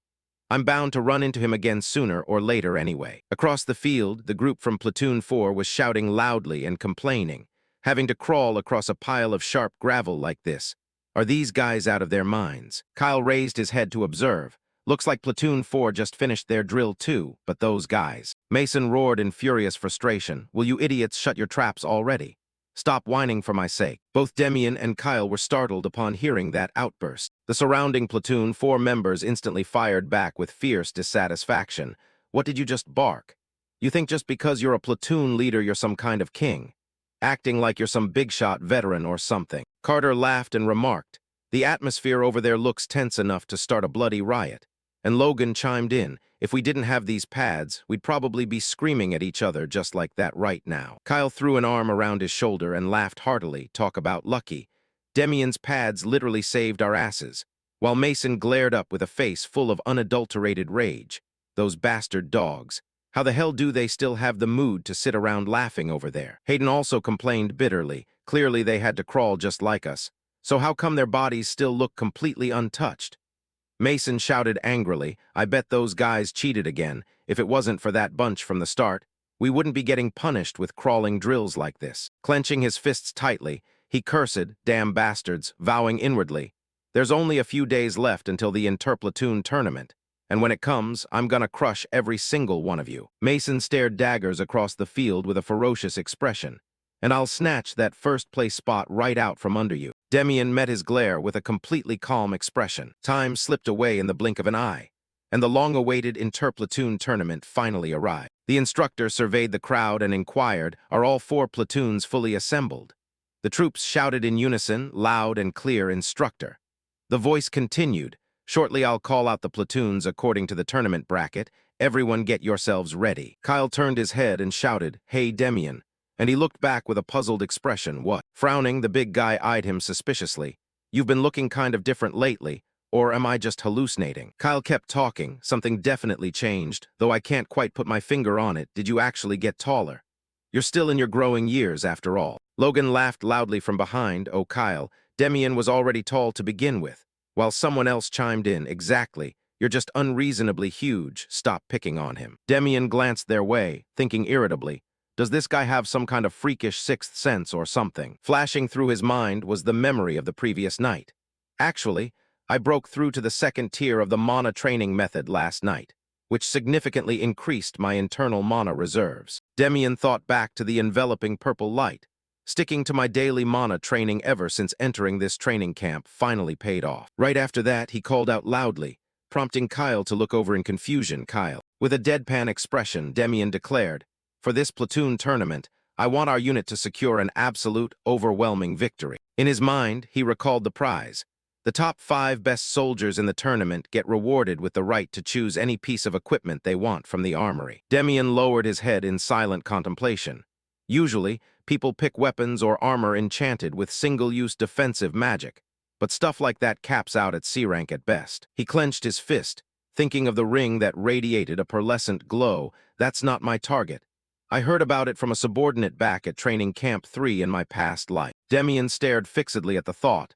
There's a ring with an insanely good special ability. It's a continuous activation item, so it has to be at least A rank or higher. Clenching his hand gently into a fist, he mused, to get my hands on it, I've got to win this tournament and take first place. Because if Appel knows how to use mana and gets picked first, he might just snatch it right out from under me. Raising his head, he asked, do you think we can pull it off? Kyle chuckled confidently, of course we can. Then he slammed his hands together forcefully, turning to the troops below to ask, did you guys hear that loud and clear? Our platoon leader says we're gonna completely outclass this tournament. You heard him right. Burning with fighting spirit, the troops roared back, hell yeah, first place is definitely ours. Kyle turned around with a grin, looks like everyone's on the same page. And Demian closed his eyes with a smile, awesome, before the instructor's voice rang out. Now I'll announce the schedule for the first match of the inter-platoon tournament. Platoon 1, step forward. Demian took the lead and walked forward with a grin. Let's march straight to the peak of glory, boys. The moment the platoons stepped up to report, the instructor loudly announced every detail. The inter-platoon tournament is split into 2 sides, offense and defense. We swap sides after each round, playing a total of 2 sparring matches. The recruits' expressions turned dead serious as every word echoed in their ears. If the attacking side fails to capture the flag within the time limit, it's an automatic loss. Platoon 2. Naturally, Demian and the recruits of Platoon 1 had no objections to the instructor's subsequent order. You guys are attacking first. Hearing the instructions, he immediately turned to face the subordinates under his command and emphasized every word. Just do exactly what we practiced. And they roared back in unison, Roger. Satisfied with the response, Demian swept his gaze toward the sturdiest recruit in the squad. Kyle, you didn't forget the plan, right? When you hear my signal, just charge straight through the guys in front of you with everything you've got. The big guy confidently assured him, worry about what? When it comes to brute strength, I've got plenty of confidence. Once both sides had set up their formations, the instructor yelled at the top of his lungs, match start. As the attacking side, Platoon 2 immediately surged forward in a triangular formation at top speed. Crush those guys. Shivo's squad gripped their wooden shields tightly to brace against the incoming pressure while shouting reminders. Hold your ground, guys. Don't let the formation break. Platoon 2 immediately hit a wall during their breakthrough, leaving them utterly dumbfounded. What the hell is up with these guys? There isn't a single opening. They look like an unyielding fortress. Watching from the elevated viewing platform, the instructors couldn't help offering their evaluations, so Platoon 2 is attacking first. But Platoon 1's formation looks a bit weird, right? Packing themselves in that densely means they're just standing there taking hits. What are they even trying to pull? To everyone's shock, the very next moment, a harsh, booming roar echoed across the space, drawing Lalen and the others' attention. Push forward. The source of that voice turned out to be none other than Kyle, who was aggressively overwhelming the opposing group with wild enthusiasm. Everyone in Platoon 2 panicked heavily, were getting pushed back. Alex, acting as the flag-bearer, gritted his teeth and barked an order that was practically useless to his subordinates, who were already being driven back to the point of not even being able to raise their heads. Hold your ground. I said hold your ground. His narrow eyes twitched violently with every roar. You idiots. Our side is on the attack. Shut your traps and hold the line. But at that exact moment, Demian, standing in a position with a clear view of the battlefield, simply shouted a single word, Kyle. Needing no long-winded instructions, those few words alone acted as the switch to trigger his inner madness. Time to go all out and bleed for this. Facing the terrifying aura radiating from the opponent, Platoon 2's morale plummeted straight to the bottom of the abyss. What the hell is this? What kind of monster is that guy? He's not even using a shield, he's just ramming straight through with his shoulder. Because of that reckless charge, Demian's subordinates had to sprint to keep up with their leader, with Kyle urging them on, stick right by me. At that exact second, even though Platoon 1 was supposed to be on the defensive, they effectively became the attacking force as Kyle resolutely plowed headfirst into enemy lines. Confronted with this horrifying spectacle, Alex turned pale, his teeth locked in a tight grimace. How the hell are they coordinating this perfectly? Their training time was the exact same as ours. Armed with sharp eyes, Demian seized the exact moment and roared his command and opening. Platoon 1, all-out attack. Without a moment's rest, a brutal new wave of assaults unfolded, kicking up clouds of white dust across the expansive field. Witnessing the situation unfold in such an unbelievable direction, Lawlin stammered as he turned to Brian, who was in charge of the group. What is the meaning of this, platoon leader of Platoon 1? Did you force these guys to pull overtime training or something? After hesitating for a long while, he managed to reply, I'm just as shocked. Deep down, a surge of panic welled up as cold sweat dripped down his cheek. To think newbies who only learned the basics could pull off a performance this brilliant. This level of skill is no different from elite troops trained for special operations. Casting his gaze toward the quiet figure lingering behind the bustling troops, the reason they pulled this off obviously came down to that kid. Right now, in Brian's eyes, Demian was displaying pure decisiveness as he dropped his tactical orders, spread out to the sides to create some space. This round, we're shattering Platoon 2's formation completely. Memories of watching them train flickered back into his mind. Platoon 1 volunteered to stay behind and train extra every single day. Plus, Demian stepped up to cover for everyone's weak spots. No wonder they're reaping the rewards now. Meanwhile, his subordinates executed the very things he had drilled into them. Raise your shields. Don't let them drop below your shoulders. Just do exactly what Demian taught us. Watching the positive results unfold, Brian couldn't contain his surging excitement. At first, I was worried about putting some tiny kid in charge as student platoon leader, but he's already proven himself with cold, hard results. The moment Alex came into his field of vision, Demian decisively shouted, Kyle, right now. With perfect telepathic synchronization, those few words were enough for him to understand the plan.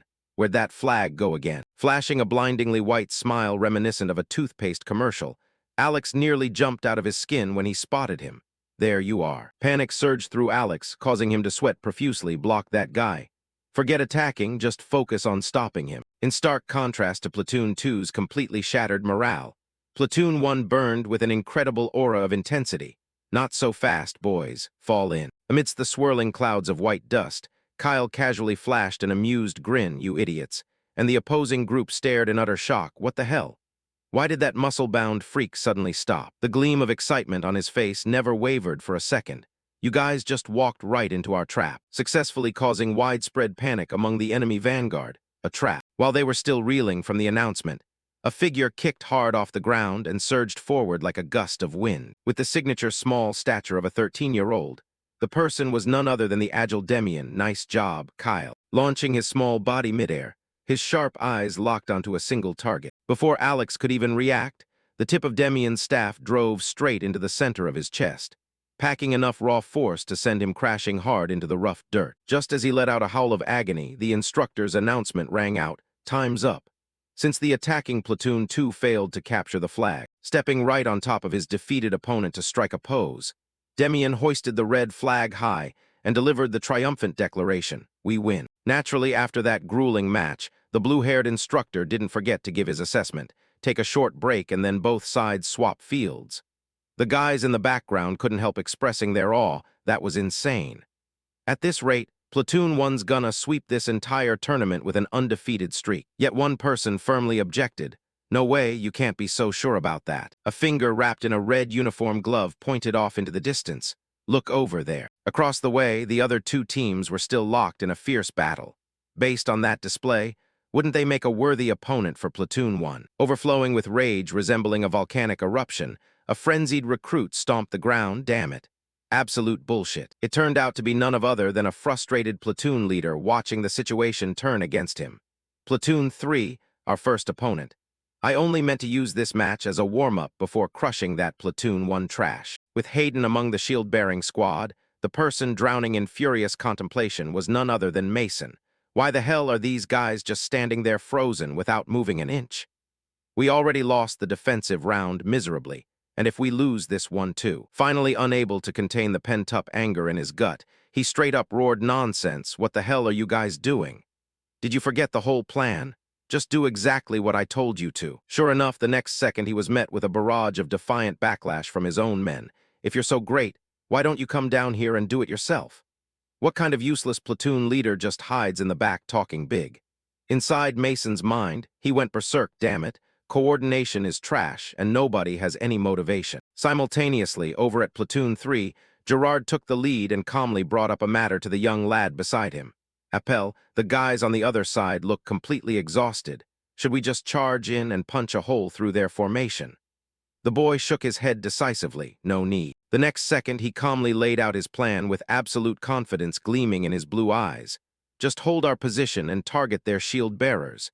If we drag this out, they're gonna fall apart on their own." Faced with that suggestion, the older boy nodded in agreement without a shred of pushback. Even though the kid was clearly younger than him. "All right, let's do it."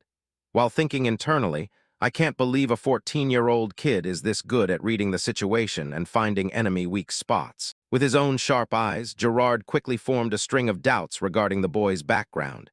"We've only known each other for 2 weeks, but I'm pretty curious about his family tree. This kid is clearly a commoner. There's no way." But refusing to let distractions derail the situation, he decisively issued the necessary orders. "Everyone pour all your pressure onto their shield bearers. Maintain the formation and hold your ground." And so, another terrifying clash broke out, as neither side was willing to give an inch. Acting as the vanguard, Hayden shouted out a fierce, defiant challenge with furrowed brows. "If you bastards are so tough, come down here and fight. Stop playing these cowardly stalling games." But just by shouting his lungs out, he gave Gerard enough information to accurately assess the situation. Platoon 4's physical strength and morale have hit rock bottom. The best-case scenario is they lose their patience and charge in blindly. In direct contrast to his prediction, Hayden, who was shouting big earlier, was already burnt out and foaming at the mouth. "I can't hold out anymore." Signal received, Gerard decisively barked his orders to the troops ahead. "Platoon 3, our window is open." The entire group strained their muscles and charged forward, letting out fierce roars in an attempt to shatter Platoon 4's defensive wall. No matter how exhausted they were, Hayden's squad tried using their entire bodies as an anchor to hold the line. "Don't fall. If the shield bearers fall." Unfortunately, things couldn't be fended off that easily as Gerard turned his head to call out, "Appel." Waiting for those exact words, the moment he finished speaking, the boy dashed forward toward the layered shield wall. Without the slightest hesitation, he stepped right on top of them, serving as the launching pad specifically designed for this exact scenario. True to form, the next instant Appel vaulted high into the air, mirroring what Demian had pulled off just minutes prior. Overflowing with a staggering amount of mana, he didn't hold back as he channeled it straight into the staff in his hands. Using purely his own strength, Appel easily sent Platoon 4 crashing down in a shocking sweep. Witnessing this scene from a supposedly safe distance, Mason felt his brows twitch in sheer terror. "What the hell are you useless idiots doing?"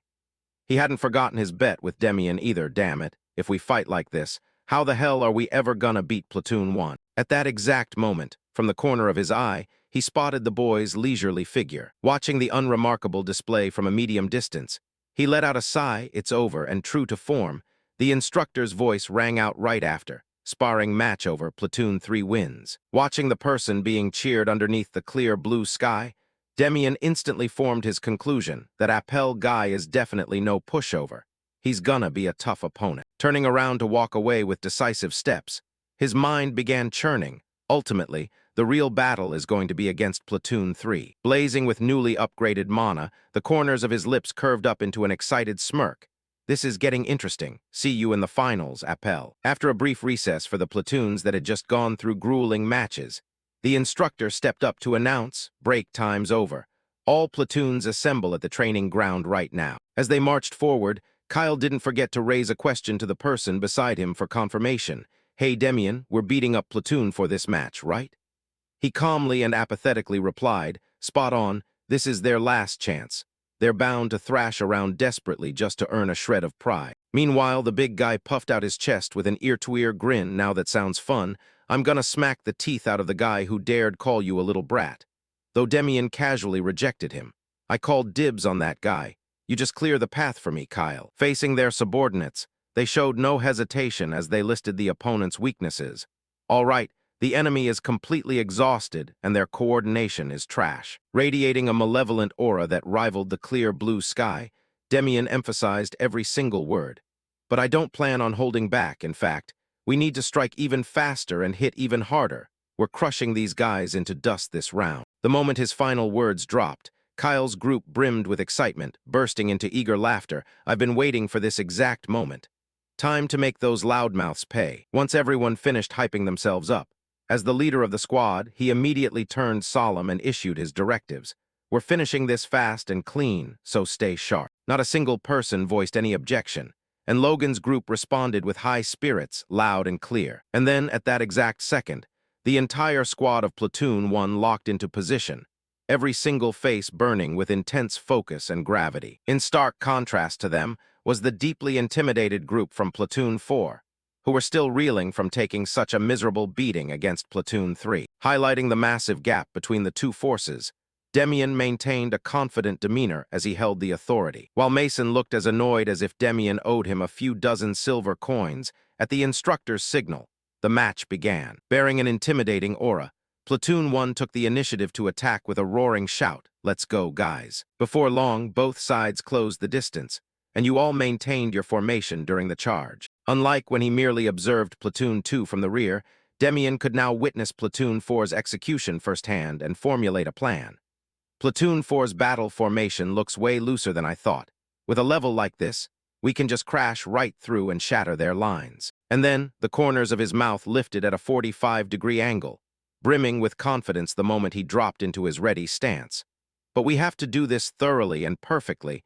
I'm going to smash them to pieces so nobody ever dares to run their mouth again. Possessing absolute coordination and relying on the explosive momentum, Demian easily shoved the biggest guy in the group, Kyle. With just the combined strength of two people, a fierce collision unfolded between the two opposing sides, and it was clear that Platoon 4 suffered a significant shock from the brutal gust of wind Demian himself had just generated. What is this? What kind of freakish strength is this? As someone who always stood in the safest spot, Mason didn't understand anything except for howling out of overflowing panic. What the hell are those guys doing? Clench your butt cheeks and hold the defensive line, you useless piece of trash. By now, sweat was pouring off his body like late autumn rain. Shield team, protect the flag, block their direct frontal attack and the Spearman. Unfortunately, while he was just flapping his gums, Kyle and Demian repeated the exact same tactic they had shown during the spar against Platoon 2. In a split second, Mason could only jump in fright at the sight of him hovering in the wide-open air. I told you I'd remember your face, didn't I? It's you. Gritting his teeth hard, the wave of approaching danger hit him so intensely that Mason had no idea how to react other than standing there. There was not a shred of surprise, as his right arm was effortlessly crippled by him. By the time Demian landed lightly on the ground, Mason had already collapsed with a painfully throbbing shoulder. However, his fury overriding his reason made him forget the pain and grind every word out through his clenched teeth in a vengeful tone.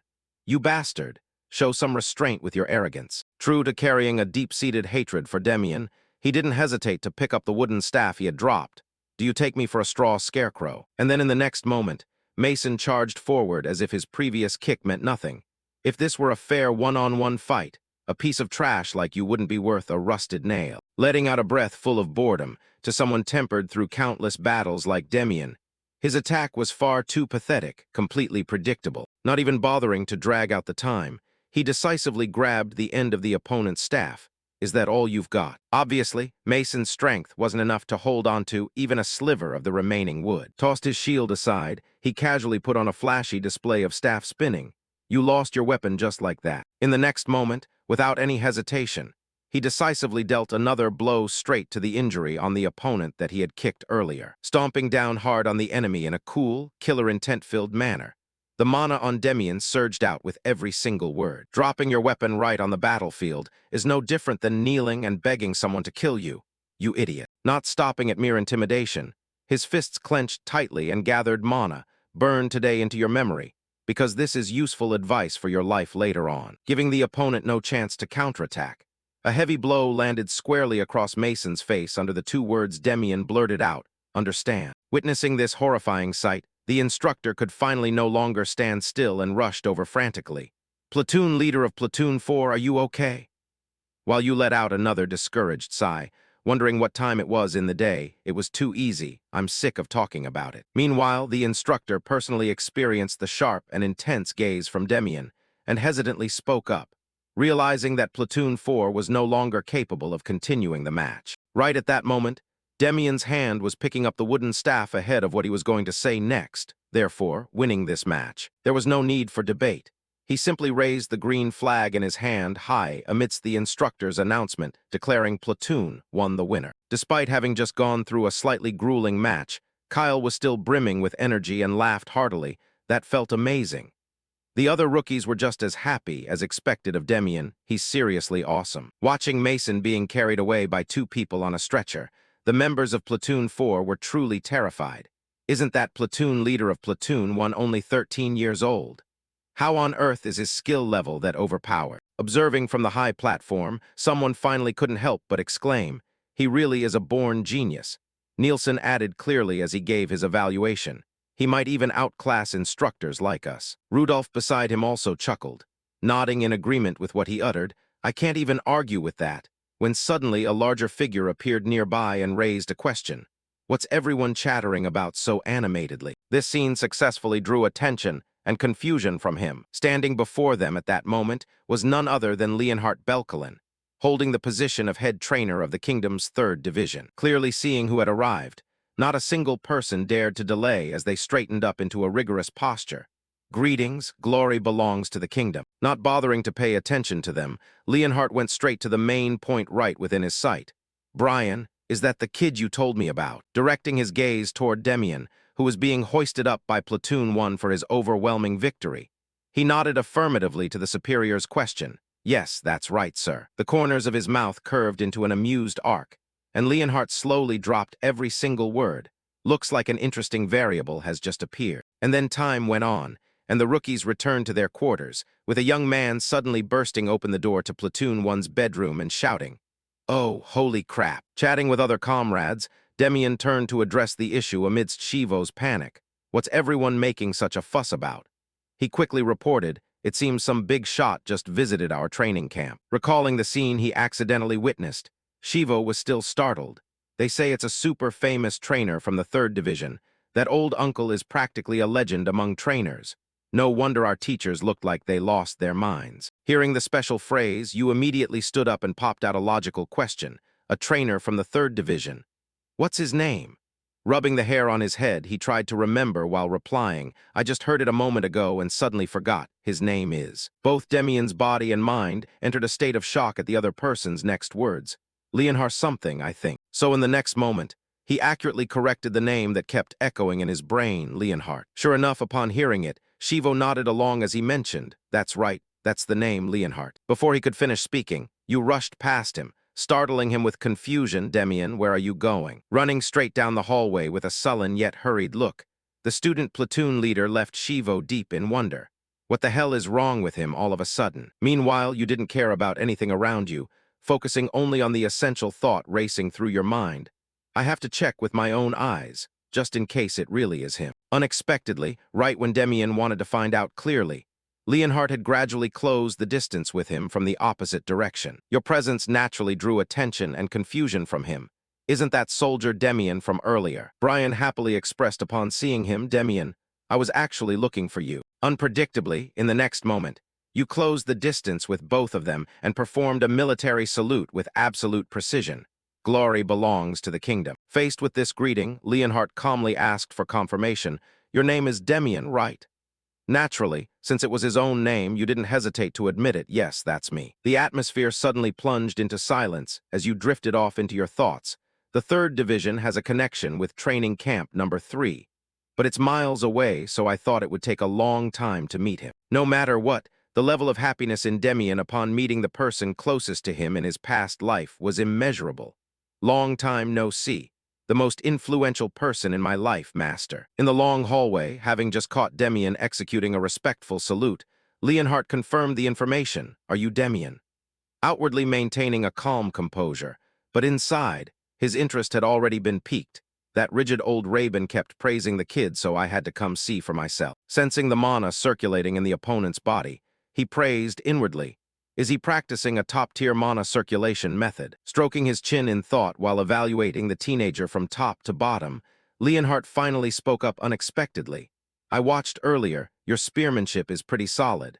Are you aiming for any unit after graduation? Hearing that question, Demian fell into a momentary trance. Unit I want to join. His lips twitched a few times as if arranging words. You didn't need to polish your words or ponder for too long, delivering a declaration with an expression of clear excitement. I plan to join the Neokali's unit. The moment that neat answer echoed through the quiet atmosphere, it instantly caused Leonhardt to be startled in astonishment. Are you serious? Because compared to other organizations, Neokali's was no joke as one of the units belonging to the 3rd Division. Their mission is to clear out monsters spilling from the forest. It's the most dangerous and harshest place where people lose their lives every year. Understanding everything clearly, Leonhardt felt even more incredulous and curious about Demian's choice. Why on earth would you throw yourself into a place like that? Wouldn't it be better to live comfortably as a royal administrative official? Your eyes looked straight at the opponent and spoke with unwavering determination, because only there can I grow stronger. Obtaining the opponent's resolute answer, Leonhardt involuntarily smiled in amusement. If you want, I can write a letter of recommendation for you to join the Knight's Order. And as soon as those words left his mouth, Brian was shocked and warned hastily, Trainer, that place is exclusively for nobility. Facing the door that countless people were ready to trade everything to touch, Demian refused. I really appreciate your offer, sir, but I've already made up my decision because I've clearly locked onto my goal. There's someone I absolutely must meet there, and I traveled all the way to this 3rd Division just to find that man. Seeing the determination in your words and choices, Leonhardt didn't try to persuade you any further. Since it's your decision, I won't stop you. Go get some rest. Before leaving, Brian couldn't help turning his head back to complain to Demian. Kid, do you know you just missed a once-in-a-lifetime opportunity?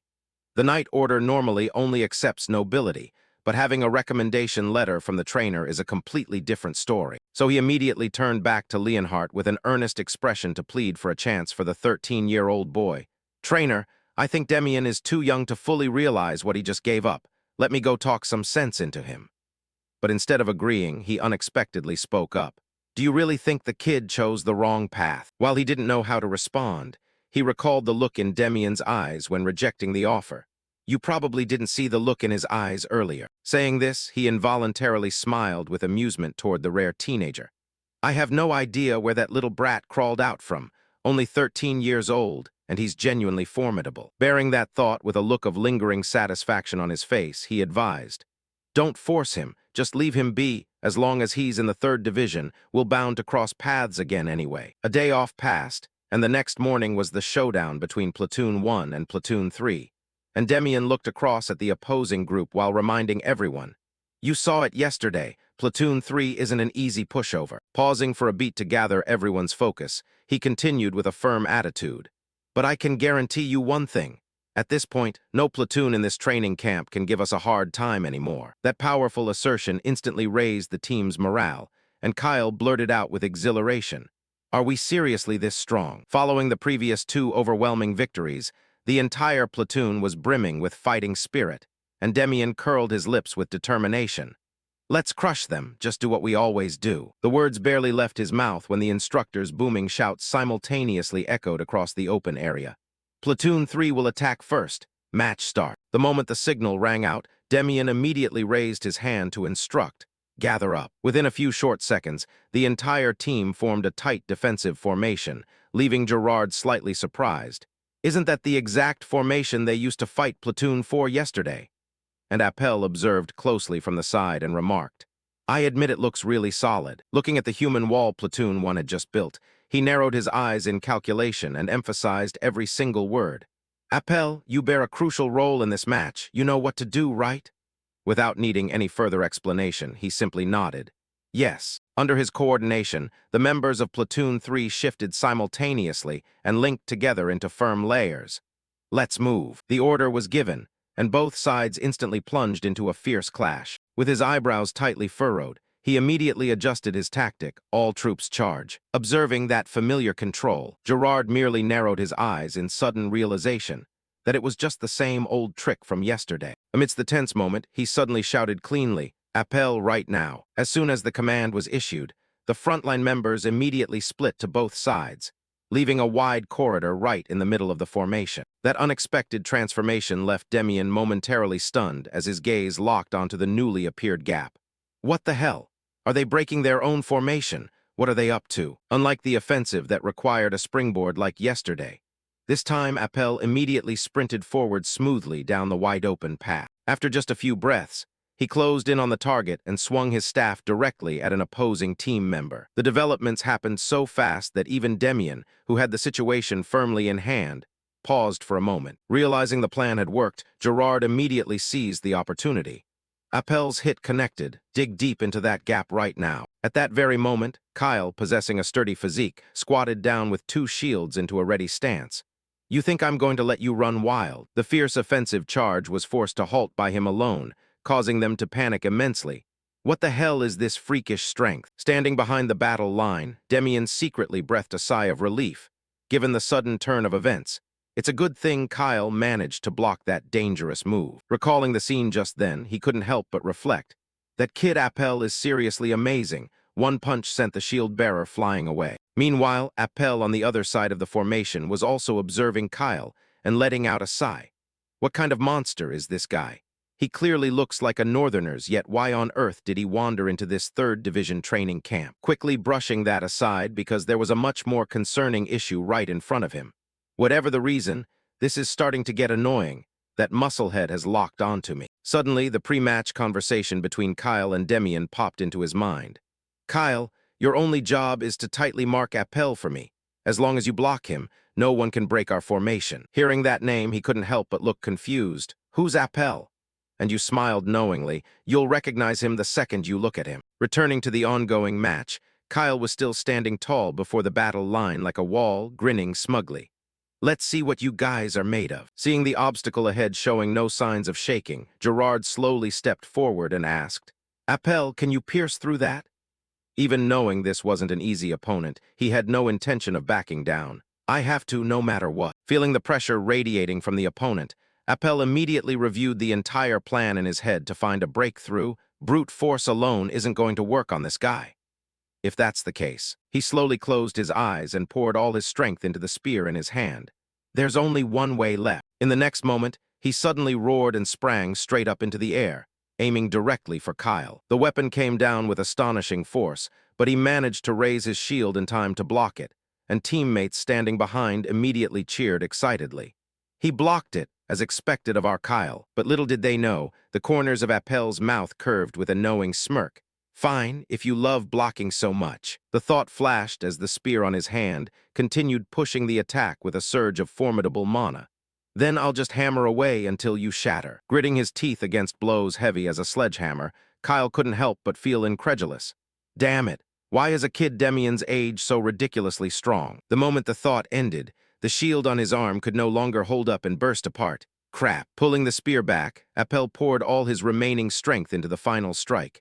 End of the line. With nothing left to defend with, Kyle could only raise both arms in front of him and brace for the incoming attack. But right at the moment when victory and defeat hung by a thread, a figure suddenly lunged out from the side. Demian appeared just in time and used the mana-infused shield on his arm to block Appel's strike. Upon realizing who was standing in front of him, he couldn't help but call out in surprise, Demian. Just as a new showdown seemed ready to erupt, a signal horn suddenly echoed across the sky. That sound made everyone freeze simultaneously and turn their attention toward the source. Standing in the middle of the field, the instructor quickly announced the result.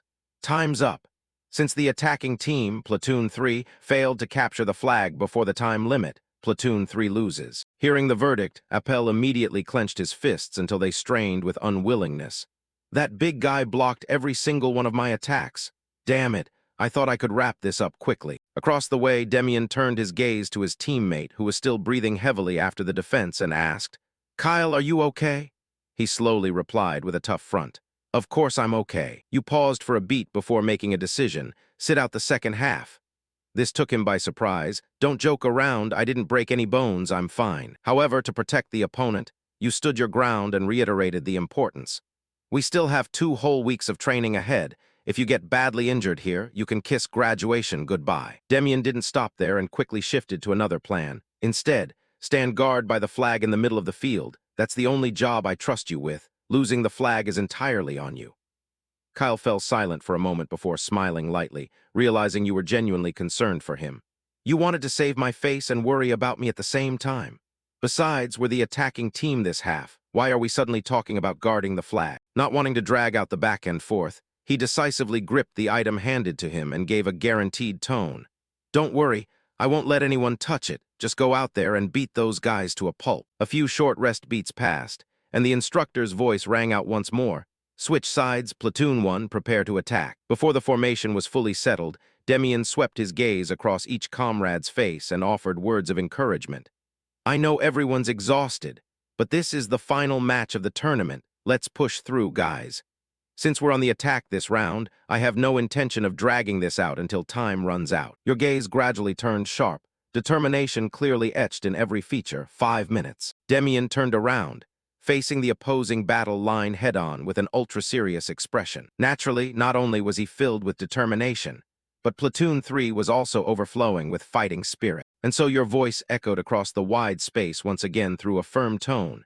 "We're going to grab their flag and wrap up this victory within 5 minutes." Before the official match began, the 1st and 3rd platoons stood facing each other with high-strung intensity. Casting his gaze toward the opposing team, Demian silently hardened his resolve. The tournament's final match was finally here. Every battle they had been through, and every time he led his comrades through hardship flashed through his mind one by one. As a student platoon leader, I've already given it everything I've got. Now it's time to make those old instructors burn this name into their memories. Thinking of that, the corners of his mouth slowly curved upward with excitement. The name Demian kept tracking forward. His fighting spirit blazed even more fiercely inside, especially knowing that if he won against the 3rd platoon and that guy Appel today, the top rookie spot would be a 100% lock. Amidst the enemy ranks, Appel's figure quickly caught his eye. Looks like he plans to guard the flag all by himself. With that much stamina drained, having him command on the front lines would be absolute torture. Even though it felt a bit pitiful, this was destined from the moment the match started. One way or another, a direct clash was inevitable. The atmosphere in the arena instantly grew as taut as a bowstring as the announcement echoed across the area. 1st platoon attacks, 3rd platoon defends. The platoon finals begin. The command barely finished when Demian immediately turned to look at his group and shouted aloud, "Pedal to the metal right from the start. All right, guys, maximum focus and charge forward behind me." A simultaneous and spirited reply echoed back, "Sir." Right after that, the entire 1st platoon swiftly maneuvered according to their prearranged formation and charged all at once toward the enemy position, leaving everyone watching in utter astonishment. What the hell? Why are they moving so damn fast? Running at that godforsaken speed, and yet their formation didn't even drift by a single inch. The more he observed, the more Gerard felt the crushing pressure brought by the enemy.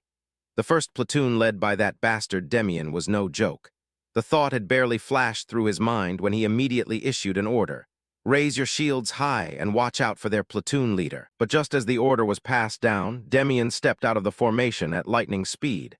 It's useless. The mana within his body instantly surged toward the arm gripping the spear tightly. In the split second when the distance between both sides was reduced to the absolute limit, he struck with absolute decisiveness. "With this single blow, I'm going to pierce right through them." The defensive layer originally set up to block the first wave of attacks instantly shook violently. The enemy's front line anxiously cried out, "The shield's been pierced." Facing Demian's overwhelming power, the 3rd platoon's crucial defense point nearly collapsed in the blink of an eye. Achieving his goal, he immediately shouted to signal his comrades behind him, "The line is breached." Witnessing the horrifying scene unfold in a split second, Gerard immediately barked commands. No way, stop them right now. Orders were continuously passed down with a desperate determination to stop the target. We have to take them down. Right now. At the moment the encirclement was about to close, Demian's pupils suddenly flared with absolute resolve. Just as the attacks all converged toward him, his body darted away from its original position, thanks to his nimble body movement. Thus, at the exact moment the enemy's pile of sticks slammed down together into the ground, the target was no longer there. His figure continuously sliced through the gaps in the enemy ranks, forcing multiple 3rd platoon members to stumble and fall.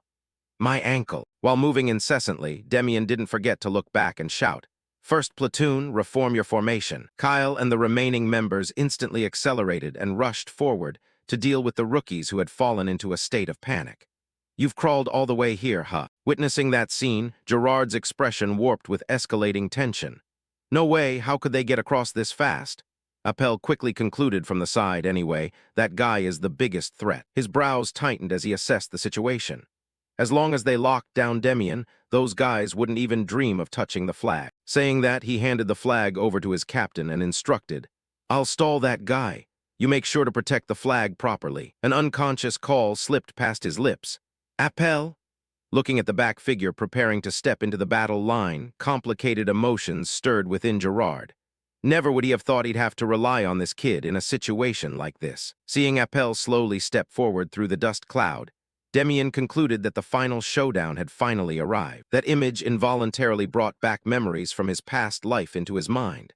The future Grand General Appel. While Demian was reminiscing, Appel suddenly shot up into the air and appeared right above his head. Facing that sudden surprise attack, he kept his composure. If he wanted to test how far his skills had come when fighting a guy like him, this was the exact moment. While leaning sideways to dodge the descending onslaught, his mind kept running non-stop. The first strike was just a feint. Realizing the opponent's intention, the corners of Demian's mouth slowly curved up in excitement. If that's the case, his gaze remained locked onto every shift of Appel's offensive while the next attack was swiftly deployed. So this hit was the real deal. The weapon in his hand instantly lifted, meeting the descending strike head-on and creating a fierce shockwave between the two differing streams of mana. The strike that was carefully calculated was neutralized with precision, leaving Appel quite surprised. However, he quickly adjusted his rhythm and stepped back. Meanwhile, Demian's hand gripped the weapon's shaft tightly while continuously channeling mana to converge within. "Let's go all out, Appel." His fighting spirit surged higher and higher. "The distance between the two vanished in a split second because I'm going to unleash my full might to take you down too." When the powerful technique came crashing down, Appel managed to raise his weapon in time to block it. Of course, Demian wasn't going to give up right here, and decisively raised the rod in his hand once more. And then another ferocious strike crashed down. The power transmitted through the weapon shaft made Appel's expression flicker briefly. The amount of mana was so strong it almost snapped the spear. Constantly intercepting the relentless barrages from the front, the more Appel fought, the more shocked and doubtful he grew. Is this guy really a commoner? Don't tell me he's just like me. The confusion in his heart grew larger than ever before in the face of the variable that was Demian. How could someone manipulate mana with such master-level skill? Facing the energy still surging powerfully before him, Appel couldn't help but let out a bitter smile internally. He never expected that at this pathetic little training camp, he'd run into such a towering fortress wall. After a bout of combat, Demian suddenly withdrew his stance and spoke calmly. "Let's wrap up the match, shall we, Appel?" He immediately released all the gathered power within his body, transforming it into a shockwave as he charged straight forward.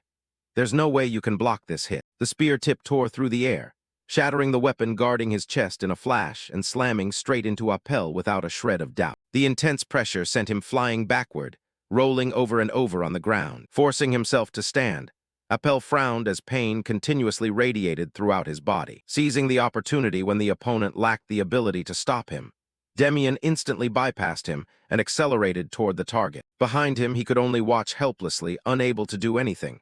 Damn it, the flag. His vision gradually blurred, but he still forced himself to look toward his team's representative item. In a split second, Demian successfully seized the flag and held it high above his head amidst the instructor's shouting voice. "First platoon wins." Witnessing that scene, Appel could only grit his teeth and accept the result. Carrying the flag in his hand, Demian quickly approached the person who had given him such a solid fight. Then he reached out a hand to pull his opponent up and offered praise. "Great match, Appel." he nodded in reply. Congrats, but next time I won't lose. Facing that resolute declaration, Demian flashed a bright smile at the suggestion. In that case, let's team up next time because I don't think I have the energy to torture you a second time. Facing his sun-like radiant smile, Appel felt not a single shred of annoyance. Having just steadied himself, he lightly punched his chest and retorted, "Stop being so modest." Inside Demian right now was excitement thinking about the future. I actually beat Appel. Who knows, this experience might unintentionally turn him into an even scarier monster. Quickly brushing it aside, Demian turned to look at his teammates cheering endlessly. But we'll worry about that later. Right now, it's time to enjoy the joy of victory with the guys first. Meanwhile, at a spot not far from the competition area, the instructor who witnessed everything calmly concluded. So everything wraps up with the first platoon's victory. We must ensure the remaining 2 weeks of training go just as smoothly. Hearing this, Leonhardt behind him just smiled and confirmed, "That's right." For now, his field of vision captured the moment Demian was enjoying being praised and hoisted by his squad. Just let the kids taste the sweet flavor of victory for now. Kyle stood firmly in front of the appetizingly arranged food table. What the hell? Is this for real? He couldn't hide his excitement mixed with craving as he yelled. Getting to eat steak right here at the training camp. Winning that platoon tournament is seriously worth every penny. Seeing his comrades devouring every piece of meat, Demian whispered in exclamation. Look at them looking so energized right after draining all their stamina. Well, understandable. It's not every day you get to stuff your face with meat like this. He looked left and right searching for someone's figure. Master, looks like he's gone. What a pity, I still wanted to talk to him a bit more. Suddenly Raven appeared wanting to join in. Mind if I sit here? A trainee immediately stood up and eagerly gave up his seat. Instructor, yes of course, please sit down, sir. He naturally sat down beside him, showing clear curiosity. Demian, are you still sticking with yesterday's decision? I mean Instructor Leonhardt's offer. He didn't react very enthusiastically and just replied, "Yes, that's right, sir." Hearing that, Raven could only smile helplessly. What a waste, such a rare opportunity. He glanced over to probe, "But have you heard about this yet?" Demian was curious. "What is it, sir?" Raven then recounted a recent event. Instructor Leonhardt also extended an invitation to the night squad to Appel as well. Guess what his answer was? Yet he calmly stated, "Whatever he chooses, I respect it. Appel's life is his own to decide." He couldn't help but laugh at that answer. "You really are a boring kid." Raven kept watching him for a few seconds and thought to himself, "I came out here to advise you to reconsider joining the night squad, but it looks like nothing can sway you anymore." If that's the case, he stood up, raised his glass, and his voice rang out with goodwill. "Everyone listen up. All of you have worked hard over the past 2 weeks. I wish you all the best. Tomorrow we'll dive right back into training. Get yourselves mentally prepared. I hope you'll train your hardest to achieve your personal goals." Everyone happily responded by raising their glasses in unison. Glory to the kingdom. Time flew by quickly, and before long they entered the 3rd week of training, which was also the final week. The instructor crossed his arms and roared urgingly, "Pierce harder, come on faster." Demian observed his surroundings, the corners of his mouth curving in satisfaction upon realizing that the rookie's attitudes had clearly changed completely. And not just his own platoon, but the entire training camp number 3 was changing in a more positive direction.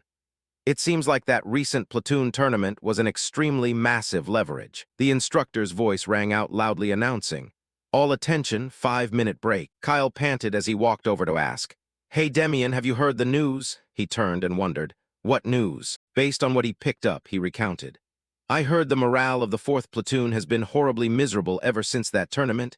Their dropout rate right now is skyrocketing." Kyle burst into gloating laughter, especially their platoon leader the moment the tournament flopped. That guy bolted completely. Demian also curled his lip sarcastically. Utterly humiliating. Suddenly he turned around and dropped a question. "But Kyle, you know what's most important right now, right?" Demian seriously faced everyone and reminded them.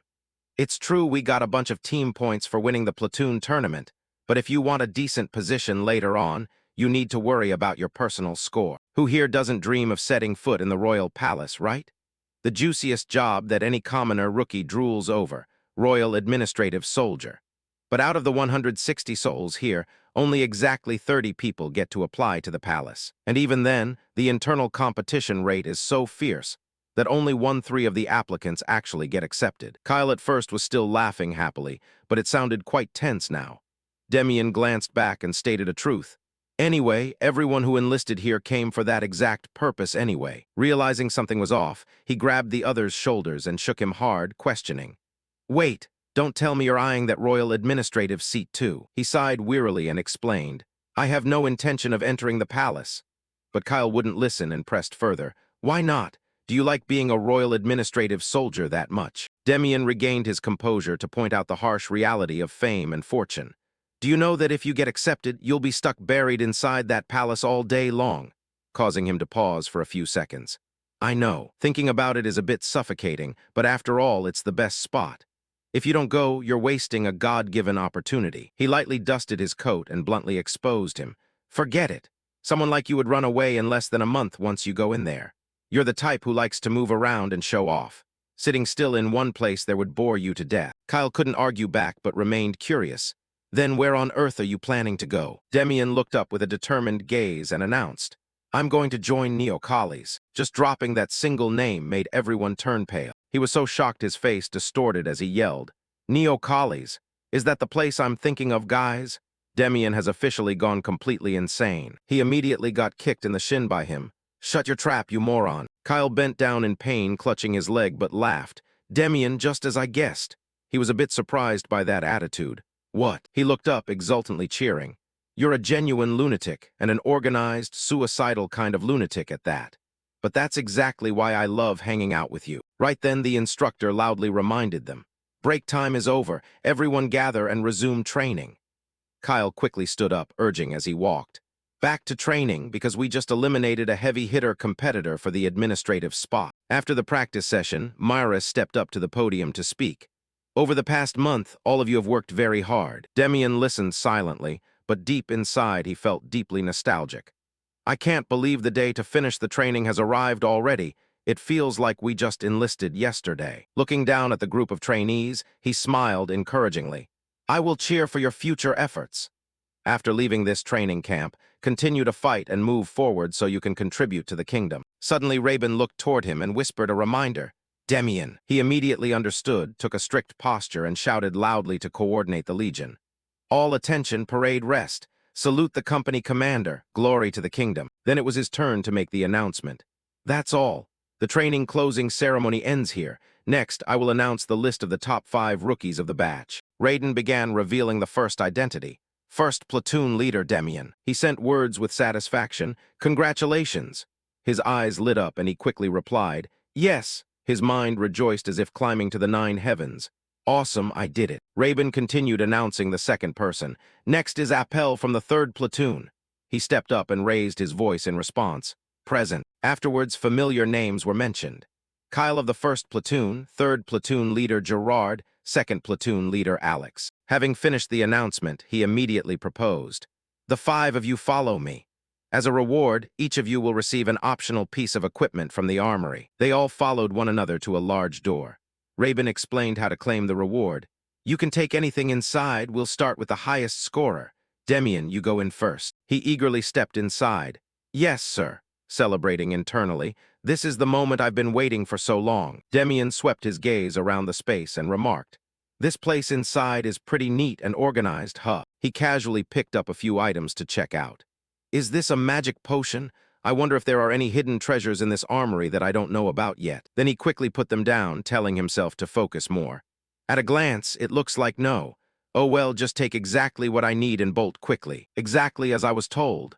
Ever since stepping in here, his gaze couldn't tear away from it. Demian reached out to grab something. Found you. It turned out the item he was confiscating was a ring. The very thing the subordinate at training camp number 3 had whispered to him about. A ring capable of activating an instantaneous invisibility charm when infused with mana. Once he got what he wanted, Demian quickly left. The rest of the rookies definitely won't pay the slightest attention to this ring, because none of them know how to use mana anyway. Until passing by Appel, his mind changed its tune. Except for one exact person, and that's him. Raven, standing outside, announced, Next is Appel, go on in. He walked straight inside. Yes, sir. He stood outside waiting silently. But in my past life, the one who took this ring was Appel, right? He must have used mana to sense the special nature of this ring. Demian's gaze grew more serious. Now I'm curious what else he's going to bring out as a substitute. Seeing his opponent come out as soon as he went in, he couldn't help but be startled. He came back out much faster than I expected. Did he already decide what to pick in advance? Kyle beside him saw him dazing off and asked, "Hey, Demian, is something wrong?" Demian hastily shook his head to deny. "No, nothing at all, sir." But he secretly memorized everything. "There's definitely no mistake. The seal that Appel just brought out. It is engraved with the crest of a kingdom that perished long ago in the past. I've always wondered how he knew how to use mana at such a young age." A thought flashed. Don't tell me Appel has a close connection to that ancient kingdom. Rabin locked the large door and inquired, "All right, everyone brought an item back, right?" He rubbed his chin, pondering Appel's choice. "Appel, do you know what this is?" he calmly explained. "I just felt divine power coming from it, so I brought it along." Rabin smiled with satisfaction upon seeing the other understand, and offered more info. "Divine power sounds plausible. This is a seal bestowed with power to ward off evil and avoid misfortune." He looked at the two people next to him in awe. "You brought the spear, didn't you? And that's the shield crafted by the artisan Walter." Finally, his gaze stopped on him. Rabin hesitated a bit. "And Demian, are you sure about choosing that item? That ring only helps reduce your body weight a little bit." Hearing that, he spoke in surprise. "Body weight." He was slightly startled and suggested, "Did you pick it randomly without knowing anything? Let me try wearing it." But Demian quickly put it on himself. Then he tested moving in place, his eyebrows raising in surprise. "Looks like it makes me feel much lighter than I imagined. With this item, I'll move much faster on the battlefield." Rabin stepped forward and asked seriously, "Are you satisfied with it?" Demian gave a definitive nod and explained, "Yes, honestly, it's much better than I thought." Yet deep down, he was extremely excited. Both invisible and weightless, this ring truly was an A-grade sacred artifact. Seeing that everyone was satisfied, Rabin announced the next step. "Now let's all head back.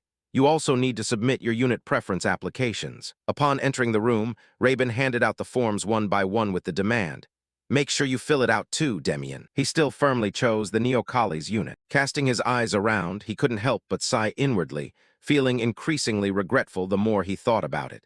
If Demian were to join the knighthood, he would undoubtedly go far. Demian stopped writing and handed the preference form back to the other person.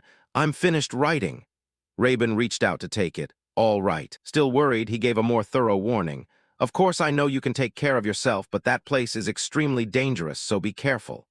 Hearing this, Demian nodded and replied, "Yes, sir, thank you for your concern." Rabin finally let out a sigh of relief and announced, "You've worked hard this past month. You'll receive the notice in a few days and be able to set off."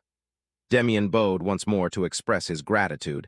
"Thank you for everything, coach." He pushed the door open and left the room after everything was settled. Demian's gaze lingered on the familiar space he had grown attached to as he thought, "I'm finally going there. For some reason, I feel a bit of mixed joy and sadness." Suddenly, a shout echoed through the entire hallway. "Demian." He was slightly surprised that someone was looking for him. "Appel?" The latter marched up, burning with anger. "I heard about it from the coach." Appel raised his voice in furious question. "Why aren't you joining the knighthood? With your skills, you're more than qualified." Demian shook his head to express his view. "That place doesn't belong to me." Biting his lower lip hard to hold back his emotions, Appel lowered his voice and recounted, "I'm joining the knighthood. I've received a letter of recommendation from Coach Leonhardt." Knowing this already, he only smiled encouragingly. "A wise choice. You're definitely going to do well." That only made Appel even more frustrated yet helpless. "You call it a wise choice while you're the one rejecting it.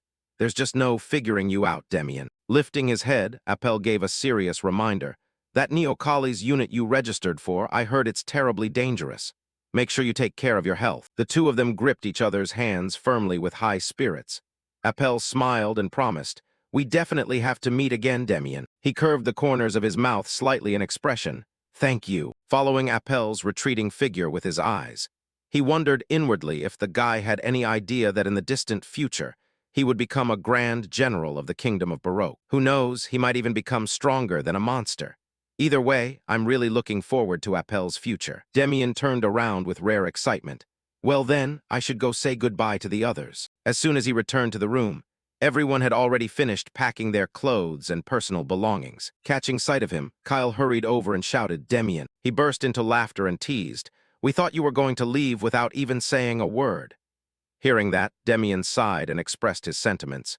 "You have to say goodbye when leaving. Who knows when we'll meet again." Suddenly, Kyle flashed a smile and dropped a hint. "You'll see me sooner than you think." Then he turned to everyone and announced loudly, "All right, Our captain wants to say his final goodbyes, so everyone quiet down and pay attention over here. Demian held his head high with a joyful look in his eyes and spoke sincerely. You've worked hard, thank you for listening to me. Do your absolute best at your new units. Everyone responded in unison, chanting, Thank you for everything. Demian, see you soon. Nodding with satisfaction, he spoke up, wishing you all the best. A while later, Demian had taken off his military uniform to put on regular clothes. Right at that moment, Dial's soft voice sounded nearby, Demian. He paused for a beat before turning to look. She wore a radiant smile as she greeted him. Long time no see, Demian. I'm Dial from the Hamel Trading Company. It's a pleasure to meet you. Shifting the scene to a building in town, Dial had properly prepared what the other person needed. First of all, here is detailed documentation on how to use your investment. She earnestly presented every detail. Based on your conditions, we project the return on investment to be 3% of net revenue. Demian examined page after page with surprise and satisfaction. Not bad. I didn't expect her to organize the use of my investment this neatly. Dial put on a professional smile and said, Feel free to ask if you have any questions. He put down the document and settled the matter.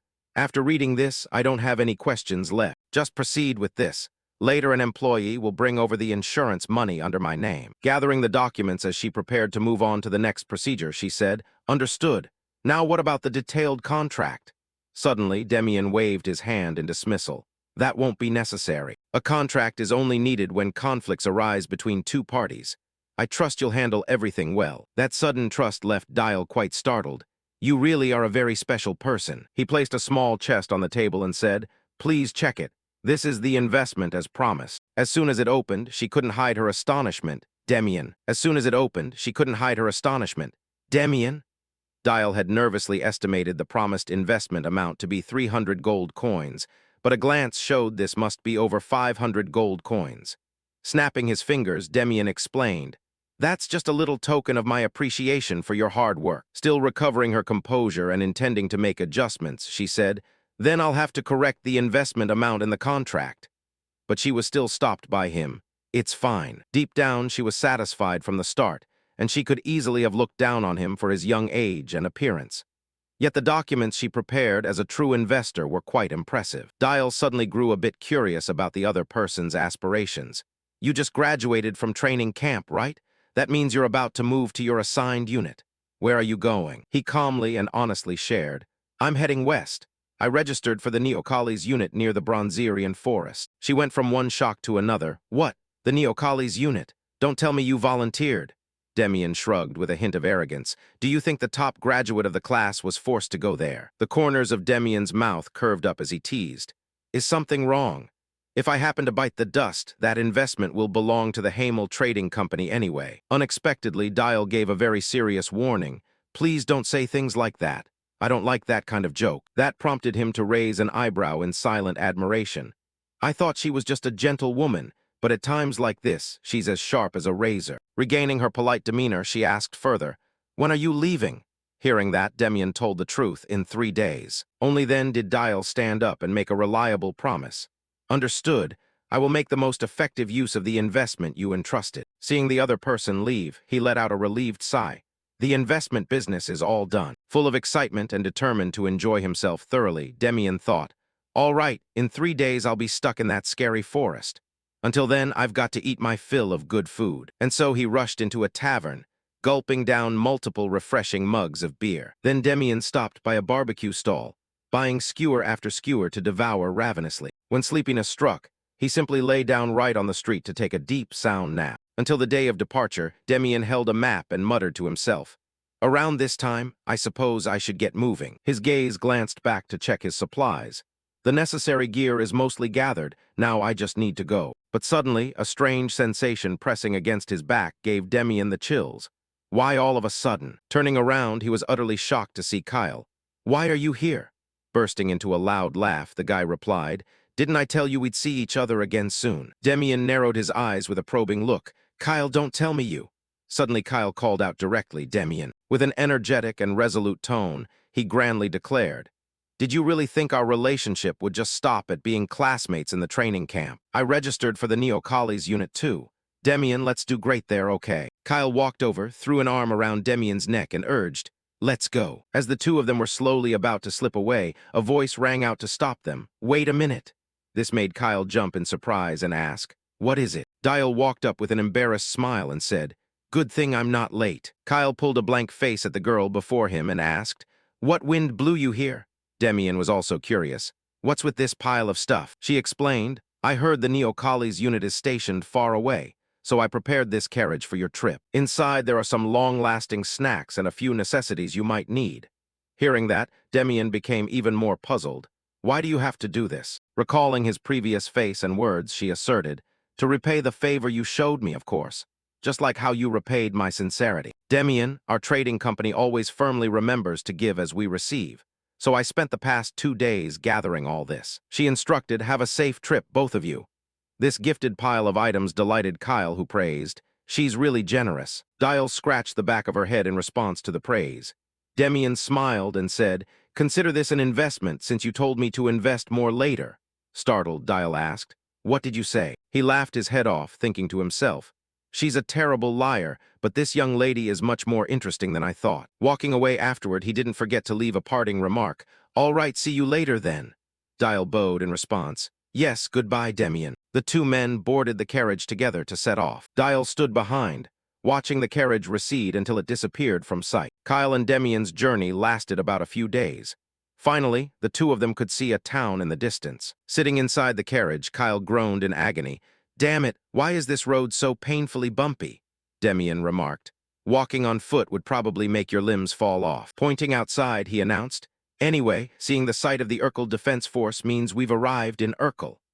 Kyle wondered why there wasn't a single local resident in sight around here. Resting his arm on the back wall, Demian explained, probably because of the monsters, or maybe they're in the Bronzerian forest. Most residents in Urkel made a living by venturing into the Bronzerian forest to pick a medicinal herb called amancho. Amancho was a poisonous plant that caused high fever and diarrhea, but when brewed properly, it became the main ingredient for a potent painkiller. Since 60% of the kingdom's amancho came from the Bronzerian forest, no matter how dangerous it was, the villagers couldn't abandon their livelihood. After getting off the carriage, Demian eagerly urged, let's head to the base, let's go. The two of them stepped into Urkel, where the streets were deserted and desolate. Kyle frowned and spoke up. Hey, Demian, don't tell me. Pointing ahead, he asked, that building right there.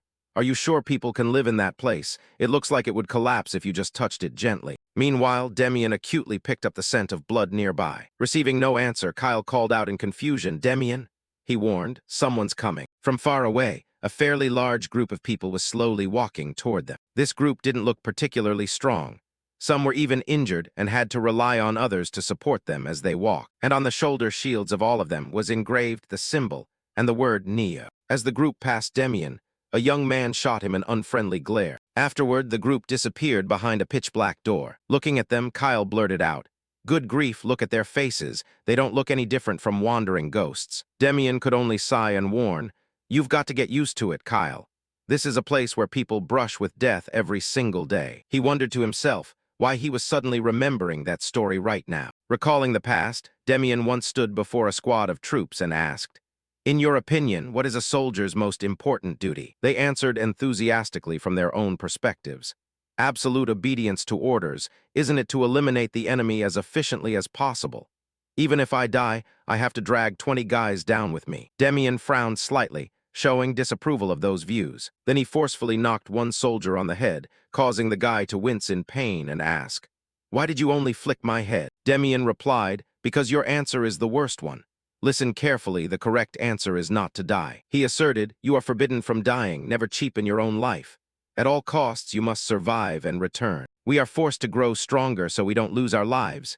Is that clear? Back in the present, Demian sighed inwardly, remembering the expressions of those who heard him say that as if it were yesterday, even though they all ended up dying anyway. Afterward, he informed his companion, let's go inside too, Kyle.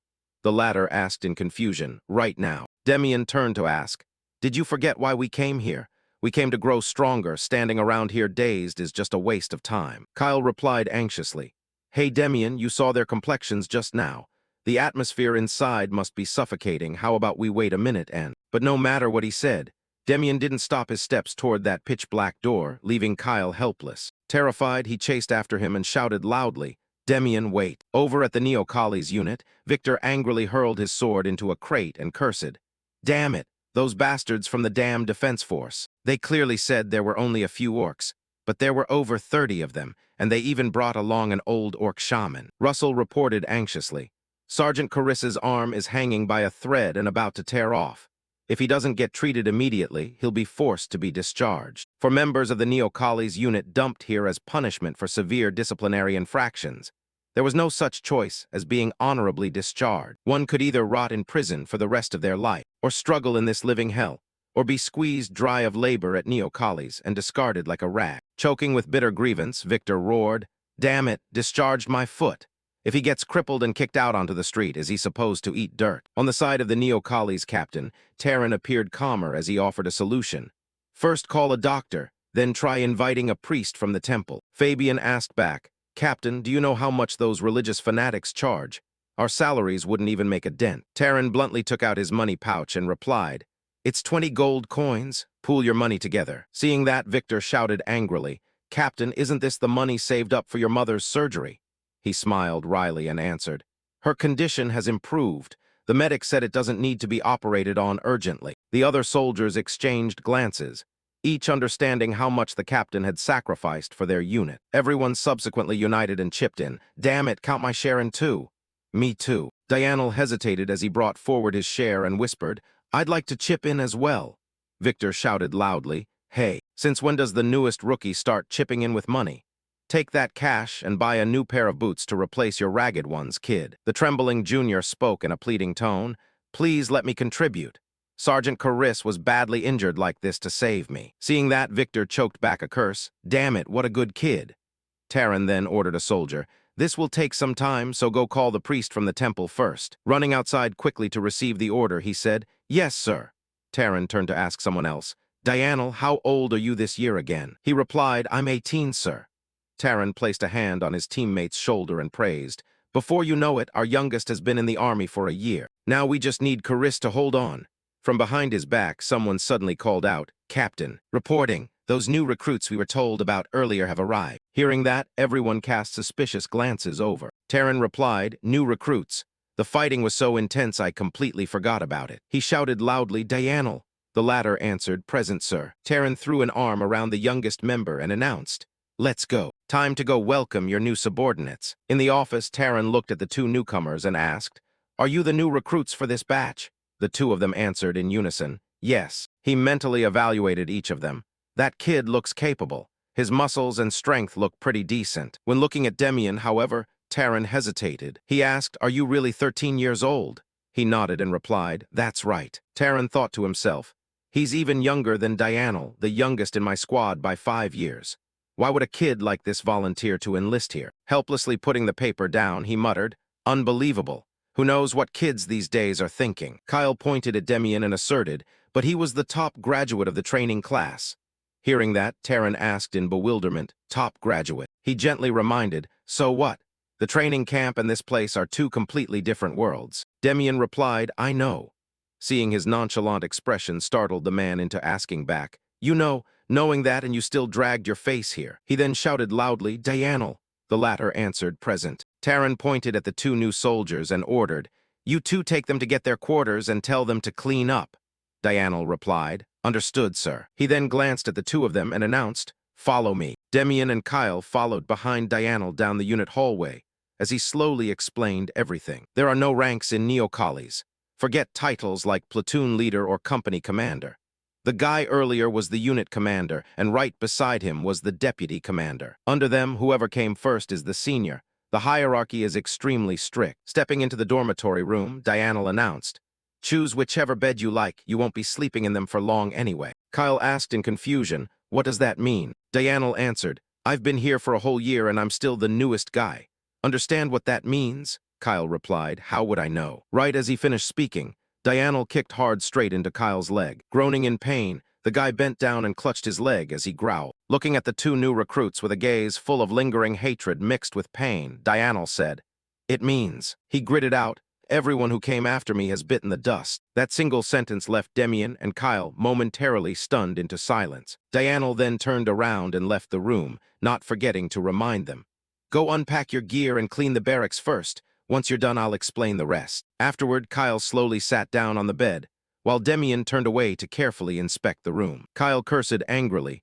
What a gloomy asshole to say something like that. Seeing Demian showing no signs of anger, he asked, "Why are you smiling again?" He merely answered calmly, "I just feel like it." Demian thought to himself, "Looks like he hasn't changed at all." Then he loudly reminded, "Get to cleaning." Kyle questioned, "Are you serious?" Demian picked up a towel and replied, "Since we have to do it anyway, we might as well do it right. This is our first mission after all, right?" Demian didn't forget to tease, "Clean it so thoroughly you could lick it off the floor." That single sentence made Kyle angrily snap back. "Do I look like a janitor to you?" A little while later, at the Neo-Kali's unit cafeteria, Dianel sat quietly in a corner, thinking to himself, "I feel terrified every time new recruits join, and I accidentally grow fond of them and get close to them." Recalling that time, he had chatted amicably with the new recruits. "Today is your first mission, right? Watch closely. Today's job is easy, so just stay in the back." A single moment of carelessness is enough to be traded with your life. Neo-Kali's is that kind of place, because before I knew it, I stopped paying attention to new recruits, since sooner or later they'll lose their lives as time goes on anyway. But for some reason, these new kids are making me worry, especially that kid. The way he looks at me is as if he's known me for a long time. While he was lost in thought, Kadif announced, "Is that Dianel? I've fixed the soles of your shoes." He took the shoes and didn't forget to reply, "Thank you, sir." He took the money and chatted. "Hey, a moment ago I saw some kids standing blankly in front of the unit gate. Are they new recruits?" Dianel replied. "You saw them?" Kadif asked again. "Looking all dreamy like that, I thought they were from the defense force, but it turns out they're your juniors." He didn't dare answer that question and just gently bowed in response. "I'll drop by again next time." Dianel walked while thinking, "Juniors, damn it. Once I get back to the room, I need to crush their arrogance." Looking at the unit gate appearing before his eyes, Dianel muttered to himself, "Enthusiasm, confidence, pride. Those things will only get you killed in this place. Surely they didn't just clean perfunctorily, right?" Stepping through the door, everything happening startled and alarmed him. Demian, with a face smeared with dirt, turned to greet him. "You're back." Everything in the room was blindingly clean, and he called out, "Private Dianel." Two other guys also walked up, patted Dianel on the shoulder, and said, "We're shocked out of our minds, too. Dianel, just how badly did you torture those new kids?" He answered fearfully and stammeringly, "No, I didn't do anything." Demian then carried a basin of water over to report. "We have finished the cleaning as ordered. Please check if there is anything unsatisfactory, sir." Dianel looked at the spotless room without a single speck of dust, feeling anxious and uneasy inside. Normally, when told to clean, they just fake it a bit and stop. How can it be this squeaky clean? Could it be? He asked himself, "Is this what you call a sophisticated way of putting someone in their place?" Terran stood behind, laughing heartily and happily. He praised, "The new recruits are seriously awesome. It looks like a newly built barracks." Seeing this expression from Terran made the other soldiers confused. The commander is actually laughing, the guy known for having no emotions at all. Terran then seriously called out, "New recruits, come over here." He asked again, "Did the two of you clean all this by yourselves?" Both answered in unison, "Sir." He asked curiously, "Why did you have to clean this thoroughly? Just putting up a perfunctory fight would have been enough." Demian answered solemnly, "That was Senior Dianel's order. We just carried it out seriously because it was an order from our senior." Hearing that, Terran looked deep into the young soldier's eyes and thought, "Having spent years rolling around the battlefield on the razor-thin edge of life and death, it only takes me a glance to know a person's capability. That big guy just needs a bit more training and can be thrown right into battle, but I just can't see through this kid.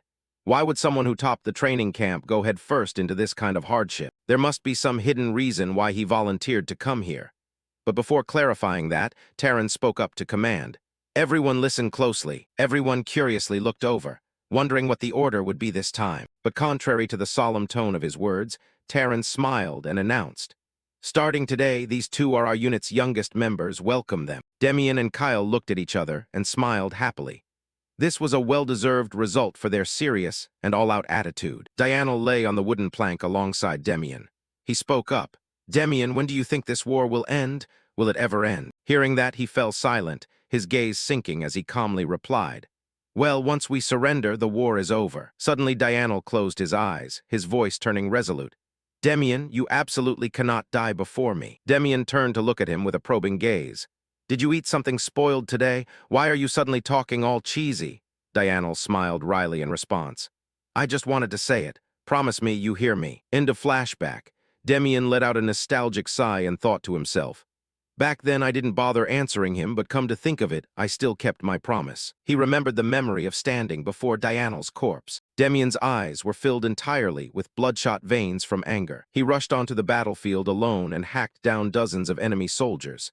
Because in the end, I actually outlived that guy. Demian's gaze grew sorrowful when remembering that image.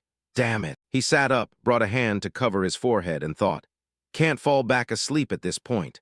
Might as well take the opportunity to practice the mana accumulation method. Afterwards, Demian quickly changed into his training clothes and stepped outside. Venturing deep into the forest, he spotted someone's shadowy figure stealthily practicing.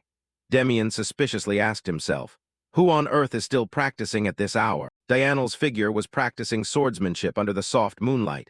It's Dianel. He stood to one side, observing carefully without speaking. He exclaimed internally. He was already a training maniac even in his past life. But, watching him lean on his sword panting like an ox, Demian wondered. Why is he using a sword like that?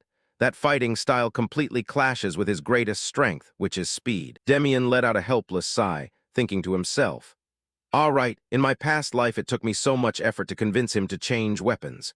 If I jump out and tell him now, he'd probably punch me, though he couldn't even touch me anyway. He turned around and silently walked away, not disturbing Dianel, who was practicing hard. Forget it. It took so much effort to build up a bit of goodwill. Let's not get myself wiped out early. There will surely be a suitable opportunity to talk later. Cutting to the next morning, everyone gathered beneath the massive mountains. People looked around and exclaimed to each other, oh man, seeing this training ground no matter how many times still feels terrifying. Looks like we're going to grind our physical strength to the bone today. Varen turned to the soldiers beside him and started a bet. Waiting around for the captain is so boring. Wanna place a bet, guys?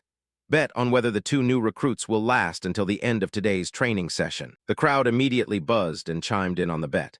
I bid 10 silvers that they won't even crawl through the morning. I bet 20 silvers that they'll pass out the exact moment the morning shift ends. I'm in too. Kyle and Demian took everything in. He angrily grumbled. What are those guys doing? Are they treating us like betting material? Have some basic decency. He watched them happily betting with each other, thinking they must be used to it since no one stepped up to stop them. The atmosphere of this unit is really. Demian suddenly turned and strode forward, Kyle following him suspiciously and asking, Demian, where are you going? Suddenly he approached the guys dividing the stakes and asked, stunning the whole crowd. Mind if I join in? Sounds fun. Those guys were startled and Varen laughed loudly. Holy crap, scared the hell out of me. The others joined in mocking. The main character walked right into the trap. Did the rookie bring any money? Demian's expression remained completely nonchalant, answering as if it were obvious. I did, but I want to change the betting conditions a bit. His face showed absolute confidence as he pulled out a glowing gold coin. I bet that during today's training, I'll surpass everyone here, including my friend's team, to claim the #1 spot. I'm putting down 1 gold. The expressions of those guys darkened as they stared at Demian. He put his hands on his hips confidently and spoke up. Do you guys want to add any other conditions? The corners of their mouths curled into sly smiles. They burst out laughing with a mocking tone. This new kid has quite the fighting spirit, huh? One of them pointed at the coin and spoke. Fine, if you win, take all this money. Varen was extremely excited, clenched his fist, and laid out the condition. And if you lose, you have to wash everyone's clothes here for a whole month.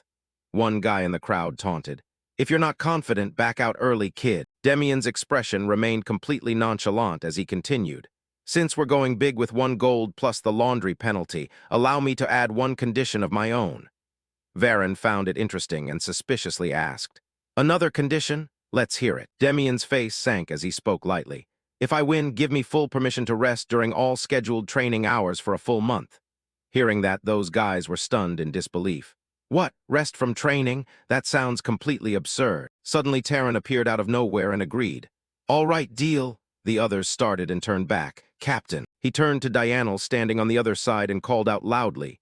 Dianel, he suspiciously replied. Present, sir. He broke into a cheerful smile, pointing at the instigators. You joined this bet too. Dianel suspiciously stepped forward and asked. Me? He interrupted him provokingly. What's wrong? Scared of losing to your junior? Hearing that, Dianel shook his head, his face hardening.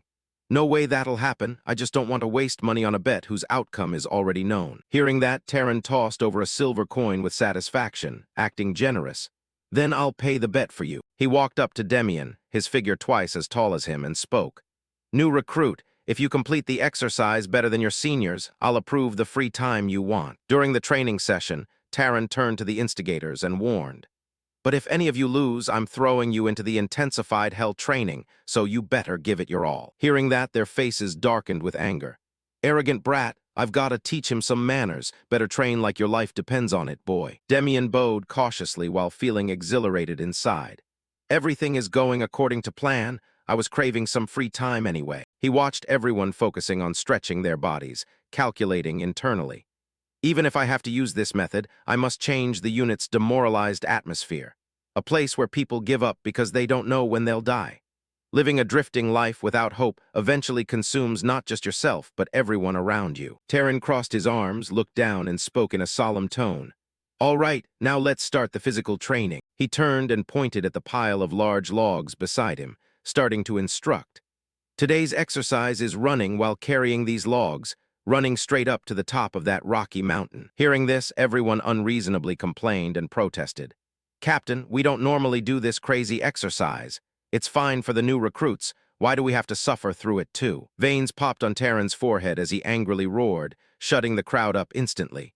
Silence and pick them up right now. Stop grumbling and move. They quickly carried the logs up the mountain, everyone exhausted to the bone. Varen's group was also struggling and sweating profusely. He looked at Terran standing on the cliff observing them and complained. Why on earth did the captain come up with this exercise? Struggling up while grumbling in anger. It's obviously because of those new recruits. It's their first time doing this. They're bound to collapse in a heartbeat. Hearing that, Varen turned down to look for Demian's figure. What the hell is that? Where's the new kid? With a frightened and shocked expression, he whipped his head back up. No way. Demian had left them far behind by a huge margin. When the hell did he crawl all the way up there? By this point, he was also exhausted, panting heavily breath by breath. He raised his hand to look at the ring and marveled inwardly. I didn't expect it to also reduce the weight of the object I'm carrying. Demian flashed a satisfied smile and exclaimed. Choosing this ring was truly a spot-on decision. He looked down at the foot of the mountain, searching for others to see how far behind the seniors were. Demian saw the leader far below, still a distance away from him, thinking it would take them forever to catch up. The only one trying hard to keep up was. Demian stared hard at the person struggling to chase after him, quite certain it was only Dianel. He carried the log while letting out long, exhausted breaths. Dianel's gaze stared straight up, sweating profusely. He's about to reach the top. He looked at Demian's cheerful, waiting face and muttered to himself. I thought he was just at the level of a training camp top scorer, but this is really. After a while longer, the first footsteps reached the mountain peak. Demian slammed the log onto the ground with absolute confidence. The number one spot, complete dominance. Terran, standing and waiting at the top, was also quite astonished. He actually crossed the finish line first. Seeing the second person arrive, he also exclaimed. I never expected even Dianel to bite the dust. Looks like we just snagged someone way more impressive than I thought. After a period of waiting, some people had reached the mountain peak. Terran turned to those who hadn't made it up yet and yelled, Training session ends. His face darkened, his voice making the crowd tremble. As agreed, the losers will receive hell training. All those who arrived after the new recruits lie down now. Suddenly Varen rushed over with a panicked expression, calling out loudly and making him suspicious. Captain? With a panicked and frightened expression, he spoke in a rushed voice. Look at the unit building. Terran looked in the direction he pointed, and also widened his eyes in horror. A red flag was fluttering in the distance at the barracks, throwing the crowd into panic. Is that a level 1 emergency red flag? The majestic, antique city gate loomed towering beneath the pale golden sunlight. Terran walked quickly inside to ask about the situation. Why was the red flag raised? The subordinate reported. Someone lost their life in the Bronzerian forest, sir. He grabbed the armrests and calmly sat down. What are the victims' information and exact location? The subordinate continued. They were some herb gatherers, and that place is a restricted zone. Terran clenched his teeth, unable to hold back a curse. Damn it, why the hell do people keep going into a restricted area? He gripped the table tightly and continued asking. Have you figured out the extent of the damage and monster appearance info? The subordinate nervously recounted. Both of those are still unclear, sir. However, those herb gatherers went along with 6 mercenaries. Before finishing his sentence, he was cut off by a voice. Still no info on the monsters yet. Taran looked over. Aaron, how many people can be mobilized right now? He calculated and gave the answer. Minus the injured, there are about 70 people, sir. Without hesitation, he made a serious decision right away. Exclude the lightly injured cases. Gather around 50 people. Make it quick. Aaron bowed respectfully and obeyed. Sir. Taran's brows were tightly knit now. He thought tensely. Things are getting tense. The frequency of dispatching troops is getting denser. Is that forest changing? After the summoned personnel were fully gathered, Taran walked step by step to them. Is everyone fully assembled? Everyone shouted in unison. Yes, boss. He ordered right after. Everyone arm up. No sooner had he finished speaking than Demian walked over, panting as he proposed. We want to come along too. Taran whipped around and refused immediately. No way, no matter how good your training scores are, actual battlefields are completely different. You two better stay at the barracks. With a serious and determined face, Demian maintained his stance. We'll just tag along to carry supplies in the rear guard. During the physical test earlier, you saw our strength and endurance anyway. Kyle chimed in. We'll definitely do a good job. He didn't answer immediately, lowering his gaze in thought. How humiliating. Now I actually have to borrow the strength of new recruits. After a moment, Taran turned around and dropped a sentence. Fine. As long as you don't participate in the fight, just carry the backup gear and wait in the back. Diana'll hand over the backup equipment to these kids. He shouted, acknowledging the order. Sir. Granted permission, Demian looked at Diana'll beside him. The Bronzerian forest. If I remember correctly, this was when Diana'll. Expressionless, he blurted out. There are demons in the Bronzerian forest. He leaned his walking stick against the ground, wiping sweat from his face, seemingly incredulous. Demons? What kind of absurd talk is that? Diana'll started panicking. That thing is not your ordinary monster. If I hadn't seen it with my own eyes, I never would have believed it. A demon-possessed orc beat a steel wolf to death. Normally it takes 5 orcs rushing in just to barely hold it off. Because of it, we were forced to abandon that land. If it weren't for that freak of a monster, the Neokali's unit wouldn't have been disbanded. Demian frowned and massaged his head.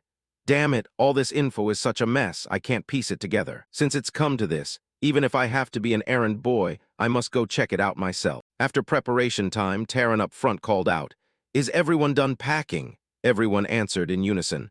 Yes. He began advising. I'll say it again, once you step into battle, you must calculate every possible situation. If you see something dangerous, you better dodge it. Everyone's top priority is to keep your life and return. Understood? Everyone shouted. Yes, Captain. Once preparations were all sorted out, Taran made the decision. Let's move out. Following behind the group, he thought to himself.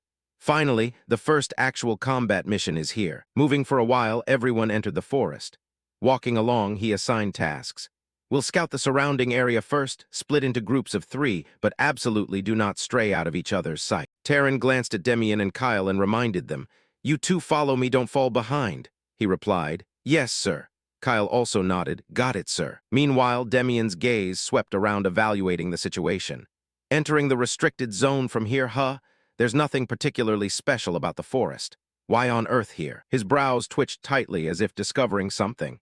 Smells as reeking of killing intent as a battlefield, thanks to 5 years rolling around the razor-thin edge of life and death in wars. The moment he stepped foot here, every single sensory organ in his body screamed warnings. Demian gripped his weapon tightly and muttered to himself, This place is extremely dangerous. Escaping his thoughts, a sound suddenly echoed, catching everyone's attention. Taran quickly snapped his gaze toward the source of the sound. Found something. Victor shouted to report, Captain, over here. When they ran to the spot, the scene before them was dyed a tragically red color. Aaron stood by cautiously giving his opinion. The scouting troops already checked, so why are the weapons still left entirely like this? Taran sat down to observe closely. It proves how terrified they must have been at that moment. Saying that, he looked toward a corner. What kind of monster could possibly cause this horrifying scene? Aaron rested his blade on his shoulder, offering a guess. Captain, could it be bear-type monsters? Taran countered immediately. There are no mutated bears in this forest that can pull this off. Aaron said tensely, Then could it be orcs? But as soon as he finished speaking, a voice cut in. I don't think so, sir. Aaron looked incomprehensibly toward where Demian was standing. Observing closely what lay beneath his feet, he suddenly exclaimed, Isn't that the carcass of a red bear? Demian confirmed. Just like the vice-captain said, the culprit is not a bear-type creature. Then he pointed to a tree far away. Looking at those claw marks, the size of its front paws must be absolutely massive. That's the only way to explain the wounds on that carcass, sir. Terran placed his hand on his chin in deep thought and analyzed. Spot on, very well-reasoned argument, he asked with mild curiosity.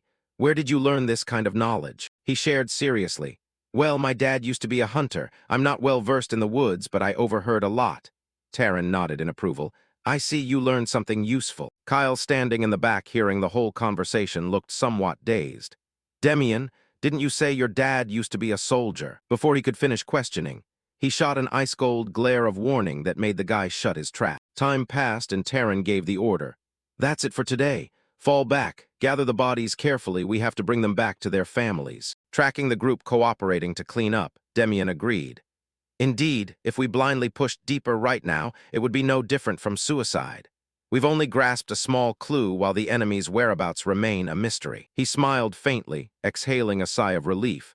Cold on the outside, but he's an excellent commander. No wonder Dianel back then respected such an amazing person. Terran was still standing to the side, seriously urging the crowd. Retreat, hurry up. Right at that moment, Demian was startled as he spotted an anomaly. He shouted loudly to the crowd, "Everyone dodge." Finishing his words, a huge boulder dropped from nowhere, emitting a heaven-shaking crash. Many subordinates failed to dodge in time and were crushed under it. The space became extremely chaotic. My leg! Someone went pale. Where the hell did this giant boulder fly from? Demian quickly turned back and shouted, Kyle. He accelerated and ran over, using his strength to lift the rock off the comrades. He also rushed over to assist, gritting his teeth to push the boulder away. After a struggle, it was finally lifted. Seeing this, Terran seized the moment. He pulled people out one by one. Hurry, everyone lend a hand to rescue our comrades. The crushed victims trembled as they were pulled out by those outside. Terran squatted down, observing the situation. Damn it, the condition is too bad. Demian nearby rummaged through his pouch. Chew this, sir. He pulled out a herb, seriously instructing. You have to chew it for a long time to swallow its juice. That way the pain will ease somewhat. He started, reaching out to block Demian. Sleep herb might have pain-relieving effects, but it's a poisonous herb. Swallowing it directly without detoxifying is. He didn't change his expression as he explained. If eaten together with these thornberry seeds, its toxicity can be neutralized. While you're still conscious, chew as much as you can. Finally, Terran gave up interfering. He fell into deep thought. How does this kid know about these things? After giving the painkiller to his teammate, he suggested, Captain, we must retreat immediately. That boulder definitely didn't fall on its own. The culprit is clearly around here. Right as he finished speaking, the scene before them left Demian and him frozen in place. Monsters. Looking at the giant bear in front of him, he couldn't help blurting out, This is insane. What the hell is that? Someone couldn't help exclaiming, I've never in my life seen such a huge monster. Varen beside him trembled just as much. How could a black bear turn into that kind of shape? Without hesitating another second, Terran roared out an order, all units prepare for battle. Receiving the order, everyone present quickly pointed the tips of their swords forward. The bear beast on this side also roared and charged toward them, beginning its attack. Under the destructive power of its sharp claws, someone shouted a warning, dodge. Terran focused intently and urged, get the wounded to the back and surround it from all four sides. Aim for its legs first. Over here, Helson swung his axe, preparing to bring it down on the beast's leg, while a nearby teammate yelled, Helson. He reassured him, leave it to me. Actions spoke louder than words. Helson took momentum and powerfully swung the sharp axe blade down. A powerful slash landed squarely on the bear's leg. However, upon closer inspection, that blow didn't affect it even a little bit. He thought to himself, the blow that used to split an orc's thighs in half just. Seeing Helson dazed and unresponsive, Terran ran up from behind and reminded him, Helson, focus. At that exact moment, the beast raised one arm high. Next, it decisively smashed it down onto his body. Under the immense force, both the axe and Helson's body were sent flying a distance away. He crashed heavily onto the ground, looking faintly at the frenzied beast in front of him with his last breaths. Then it stepped closer, raising its sharp claws high once more. The beast heavily slammed down, shattering the ground into pieces. Witnessing everything from start to finish, Terran couldn't help gritting his teeth and cursing. This damn monster. Glancing at a corner, he inwardly evaluated. 3 comrades have already fallen. Today I must take this bastard's life. Terran regained his composure, stared straight at the beast and ordered, charge, attack now. All the sharp sword tips were aimed right at it. He roared again, damn it, stab it until it punctures. Seeing Demian and the others intending to step forward, A guy blocked right in front of them to stop them. "You rookies, get back to the rear right now." Seizing the opportunity, Terran turned back and shouted, "Dianel!" Swinging his sword for momentum from afar, he replied, "Captain." A powerful slash came down, slicing the beast's legs clean off in the nick of time. It opened its mouth in agony and let out a frantic roar. After losing a leg, it couldn't steady itself and collapsed right in front of Terran. Bringing the tip of his sword to his glabella, his eyebrows furrowed tightly as he declared, "It's over." The wild beast. Sensing the surging flow of energy, Demian was slightly stunned. Mana. On this side, Terran swung his sword and leaped high into midair. Die. A finishing slash cut across the beast's body in a split second. After getting everything settled, someone stepped on its body, the corners of his mouth twitching with excitement. As expected, overwhelming numbers always win. The guy next to him chimed in, "Serves you right, you greasy pig." Terran reached out toward the beast, inwardly reviewing it, wondering where the hell this pest crawled out from. Furthermore, he parted its thick fur and discovered something unusual. These spotted marks. Helson asked anxiously, "Could it be contagious? Usually people with infectious diseases get spots like this." Standing in a corner watching this scene, Demian's eyes went wide. It really is those spots. He walked step by step toward the beast's carcass. Appearing out of nowhere like this, there's only one way for a freakish creature like this to exist. We must immediately investigate where this freak originated. Terran didn't waste any more time and quickly distributed tasks. Aaron, take the men to patrol the surroundings. Varen, skin this thing and bring it back to make armor. He spoke up to interrupt right after, "I don't think this creature's hide can be used." Aaron asked incomprehensibly, "What? Why is that?" Terran was slightly startled, pressing his lips together as he stared intently at Demian. Observing the expression on his face, Terran concluded that this kid definitely knew something. He made a decision once more, leave the hide, the entire squad retreats. Also, that new recruit. "Follow me right now." After returning to headquarters, Terran invited Demian into a private room. "Sit down." He nodded slightly, understood. With a very serious look on his face, Terran looked straight at Demian and questioned, "Do you know anything about the monster with the black spots we saw in the forest?" He remained silent for a moment before deciding to speak his mind. "From what I see, there's a high chance it was infected with demonic energy." He blurted out in surprise, "Demonic energy? That evil energy dark mages usually use." Demian confirmed, "Yes." Terran asked with tense speculation, "Does that mean a dark mage is hiding in the forest? Surely you know dark magic is strictly prohibited." Lowering his gaze, he shook his head in denial. "For now, we still can't confirm it for sure. There might be a dark mage, or perhaps a cursed artifact accumulating demonic energy there." Demonic energy, a power borrowed from worshipping and sacrificing to demons. Anyone gnawed by this demonic energy for a long time ends up with a tragic death. Demian frowned slightly, thinking to himself, the Bronzerian forest originally contained mana stones infected with demonic energy, but shouldn't it only start acting up in this era? The existence of that mana stone is only known to the world after a catastrophe that shook the entire empire happens in the next life. The Neokali's unit discovers a demon-possessed monster in the Bronzerian forest. The Imperial Army forms a punitive squad and enters the Bronzerian forest to exterminate the monsters. A possibility suddenly popped into his head. What if? His pupils dilated in shock. What if things are only just beginning at this point? The longer demonic energy is left alone, the more monsters it will assimilate and mutate, making them stronger. Therefore, if we strike before the power of the demonic energy expands, I can destroy it. Terran sighed heavily. "Why are you so knowledgeable about these things?" He shared honestly. "Well, I heard it from my late father. He encountered a similar situation before. He made a serious request. I want to hear more details about that." Saying that, Terran fell into deep thought because their current situation was like a drowning man clutching at a straw. Demian nodded without hesitation. "Yes, Captain, my father told me." On this side, a moan suddenly rang out. "Oh man, my whole body aches." A man clutched his head gloomily. "Yesterday's mission completely exhausted me." By the bed, Demian picked up a pillow and reminded him, "Kyle, wake up already?" He grimaced and groaned. "I know." Right at that moment, Varen threw the door wide open and broke the news. "There's a major development, guys. Word is the Bronzerian forest is locked down. Starting today, not just the herbalists, but even we are banned from going out. So coming up, we don't have to go on missions, we'll just stay at camp and train." Someone clenched their fists excitedly. "Awesome, it's like falling from the sky." The other soldiers nodded in agreement. Since many of us are injured anyway, taking this chance to rest and relax is spot on. Seeing Demian sigh, Kyle asked with concern, "Demian, why is your face so long? Aren't you happy, kid?"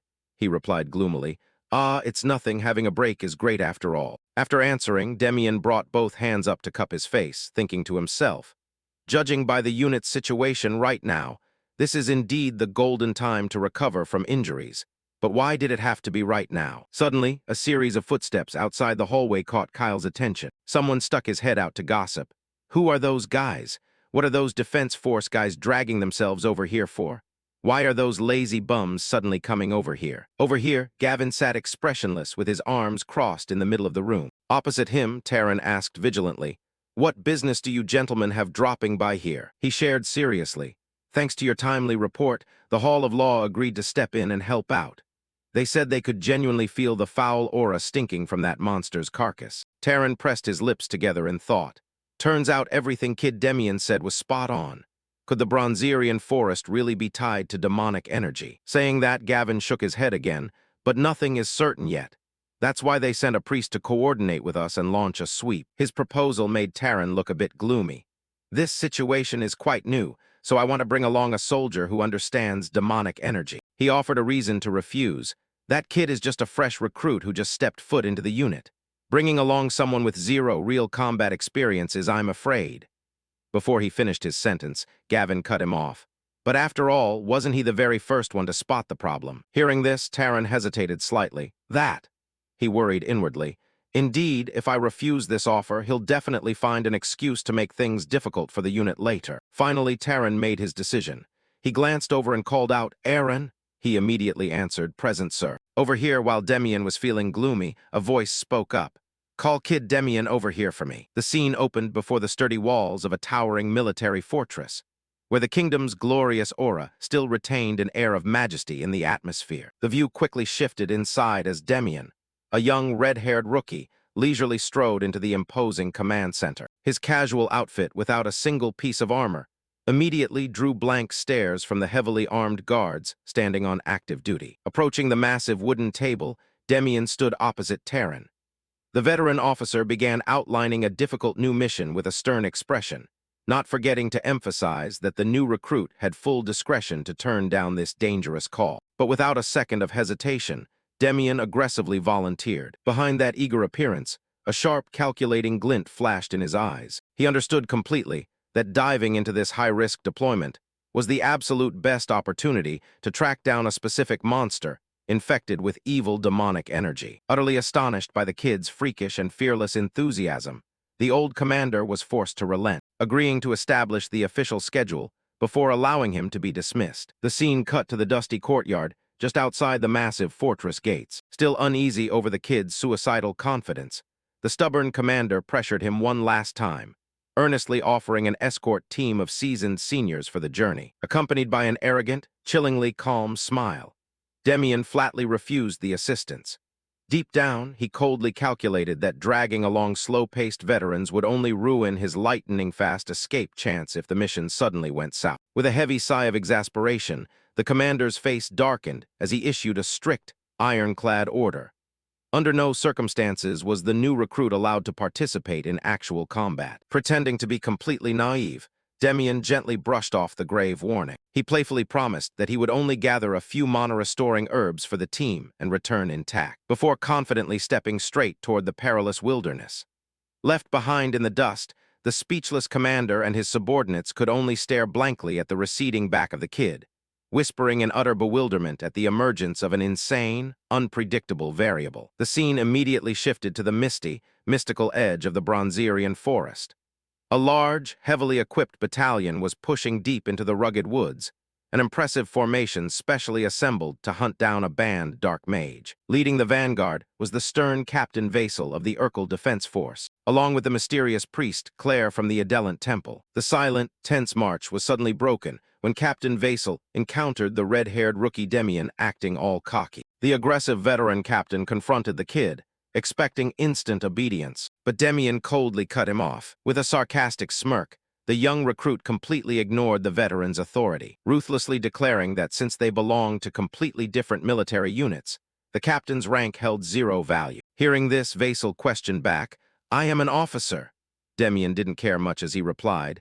Don't be so rigid, I'll cooperate fully anyway, so don't worry. Vasil gritted his teeth in anger, muttering, this crazy bastard. Witnessing the bizarre and disrespectful exchange, Priest Claire's attention was instantly drawn to this fearless rookie, and she asked Vasil about him. When the blazing captain revealed that this very kid was the one who first sounded the alarm about demonic energy in the region, Claire's glowing golden eyes narrowed, staring searchingly. Gliding quickly over to the young recruit, the holy priest practically cornered him. Approaching Demian, Claire asked what he was sensing. Hearing someone ask him, Demian turned back and asked if she was a priest. Claire continued questioning. I heard you were the first to raise suspicions about demonic energy. Can I ask you a few questions? Demian replied without anything to hide. Of course. Demian's eyes narrowed slightly as he asked straight away. How do you know it's demonic energy? Noticing the probing gaze from the other person, Demian couldn't help but be vigilant, wondering if she was suspecting him. After organizing his words reasonably, Demian replied calmly, I heard it from my late father. He encountered something similar. Hearing this, Claire asked with some surprise, Can you tell me more details? Demian asked Claire back if she had examined the corpse, and Claire quickly confirmed that she had examined it along with the high priest. Demian's gaze turned serious as he spoke. I know most monsters in the Bronzerian forest, but that one is the first time I've seen it in my life. It had no reason and had black spots on its skin, so I think it was hit by demonic energy. Claire doubtfully asked back, Did you learn this from your father? Demian nodded to confirm. Claire greeted him and left once she got her answer from him. Afterward, Claire walked over to Vasil and spoke up. Perhaps we need to push a bit deeper. Hearing this, Vasil rallied the soldiers, shouting for everyone to push deep inside and report immediately if they spotted anything suspicious around. As the heavy footsteps of the troop echoed throughout the forest, Demian quietly retreated to the edge of the formation. He calculated that the regular soldiers could handle basic scouting, but he knew he needed to go deeper to intercept his true target. Suddenly, a sentinel spotted Demian crouching in the dense bushes and panicked, shouting to the others that a monster might be lurking. Weapons were instantly drawn, but the panic quickly turned into annoyance when they realized Demian was just happily digging up a rare mana-restoring root. Feeling utterly ridiculous, the guards turned red with anger and barked at the new recruit, asking if he thought he was on a picnic in the woods. Demian's innocent expression vanished instantly. He shot a cold, deadly glare at the soldier who had just shouted, warning him in a chilling tone that speaking without thinking leads to an early grave. He calmly reminded the angry soldiers that searching was their job, not his, and asked what was wrong with what he just did. The soldier yelled loudly, You startled the whole team. Stop doing things that hinder the search. Demian ruthlessly mocked their cowardly reaction. He pointed out that if a rustling bush was enough to make them tremble in fear, their pathetic level was dragging the reputation of the entire defense force through the mud. Before the angry sentinel could snap back, Captain Vasil stepped right into the middle of the argument to shut it down. He sternly scolded Demian for his reckless behavior, warning the kid not to do anything else that could ruin the search mission. Playing the role of a cooperative rookie, Demian gently agreed to stay within the designated area. With a weary, exasperated sigh, the captain turned his back on the shaking rookie, ordering his men to drop some heavy equipment and begin a thorough sweep of the land. The silent search was suddenly torn apart as the dense bushes shook violently. A swarm of terrifyingly glowing red eyes pierced through the dark foliage, and a panicked cry to prepare for battle echoed through the unit as a horde of giant monsters spilled out from the edge of the forest. At first glance, the arrogant veteran soldiers shrugged off the ambush. Seeing only a pack of ordinary wild orco, they confidently drew their weapons, expecting a quick and easy slaughter. But their arrogant smiles vanished in the blink of an eye upon closer inspection. One of the soldiers froze in utter horror upon discovering the sickly black spots and blazing red eyes covering the creatures' bodies. The horrifying truth hit home. These weren't ordinary monsters, but rather ferocious orco completely mutated by evil demonic energy. With an earth-shattering roar, a giant corrupted beast charged straight into the vanguard battle line. Moving at a freakish speed, the monster easily closed the distance before anyone could react. A heavy blade swung down hard, aiming straight at the sentinel standing frozen in place. The others screamed for him to fall back, but it was too late. The sentinel froze in absolute terror, resigning himself to a brutal death as he realized the attack was simply too fast to dodge. But the fatal blow never reached its target. A piercing clash of metal echoed through the forest as the heavy attack was deflected away perfectly. A loud roar rang out, snap out of it. It was Demian. With a surging burst of mana flaring around his body, the cold rookie asked the terrified veteran how much longer he intended to drag the proud reputation of his unit through the dirt. Over here, Captain Vasil immediately shouted to warn everyone. All forces form up, split into groups of 3 to block the orcs. Phil, Euros, Taran, the 3 of you have the duty of protecting the priest. Hearing this, the 3 of them immediately agreed, and while Captain Vasil was still explaining the plan, Demian in the back quietly calculated.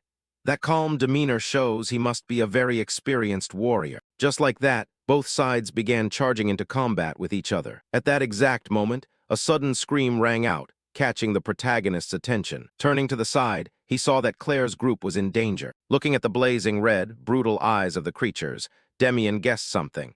It seems these monsters are becoming more frantic. Could the priest's energy be the greatest threat to them? A shield bearer, while struggling to fend off the orc's attack, yelled out to signal Claire. Understanding the cue, Claire clasped her hands and tried to pray. Then, a dazzling golden beam of light radiated from her body. Just by looking at it, Demian immediately recognized that light as the signature energy possessed by holy priests.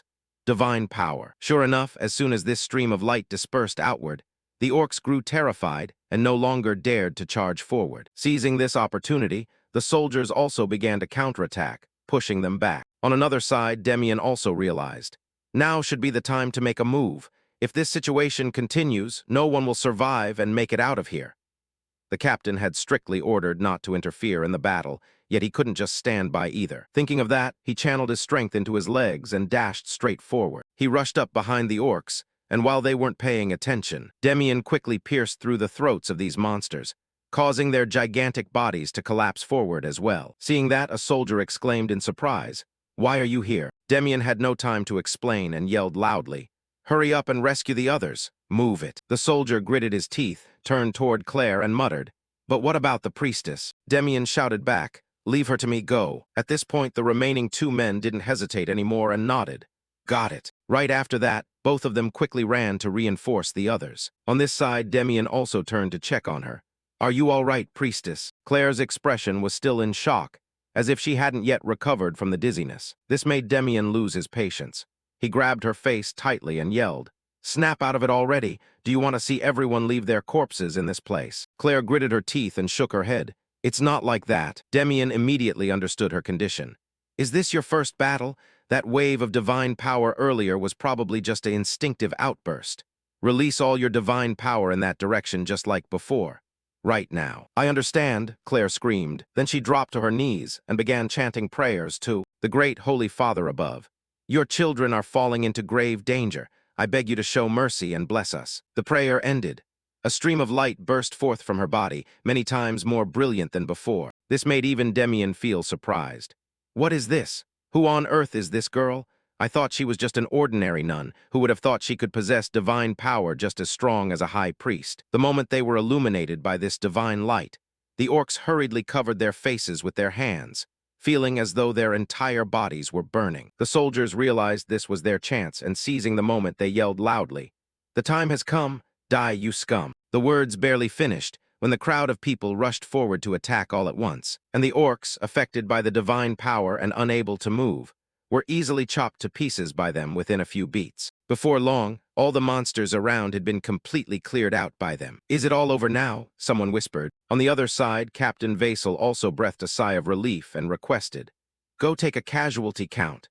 Is anyone injured too badly to move on their own?" Hearing that, a soldier walked over to report the situation. "We lost 8 fighters."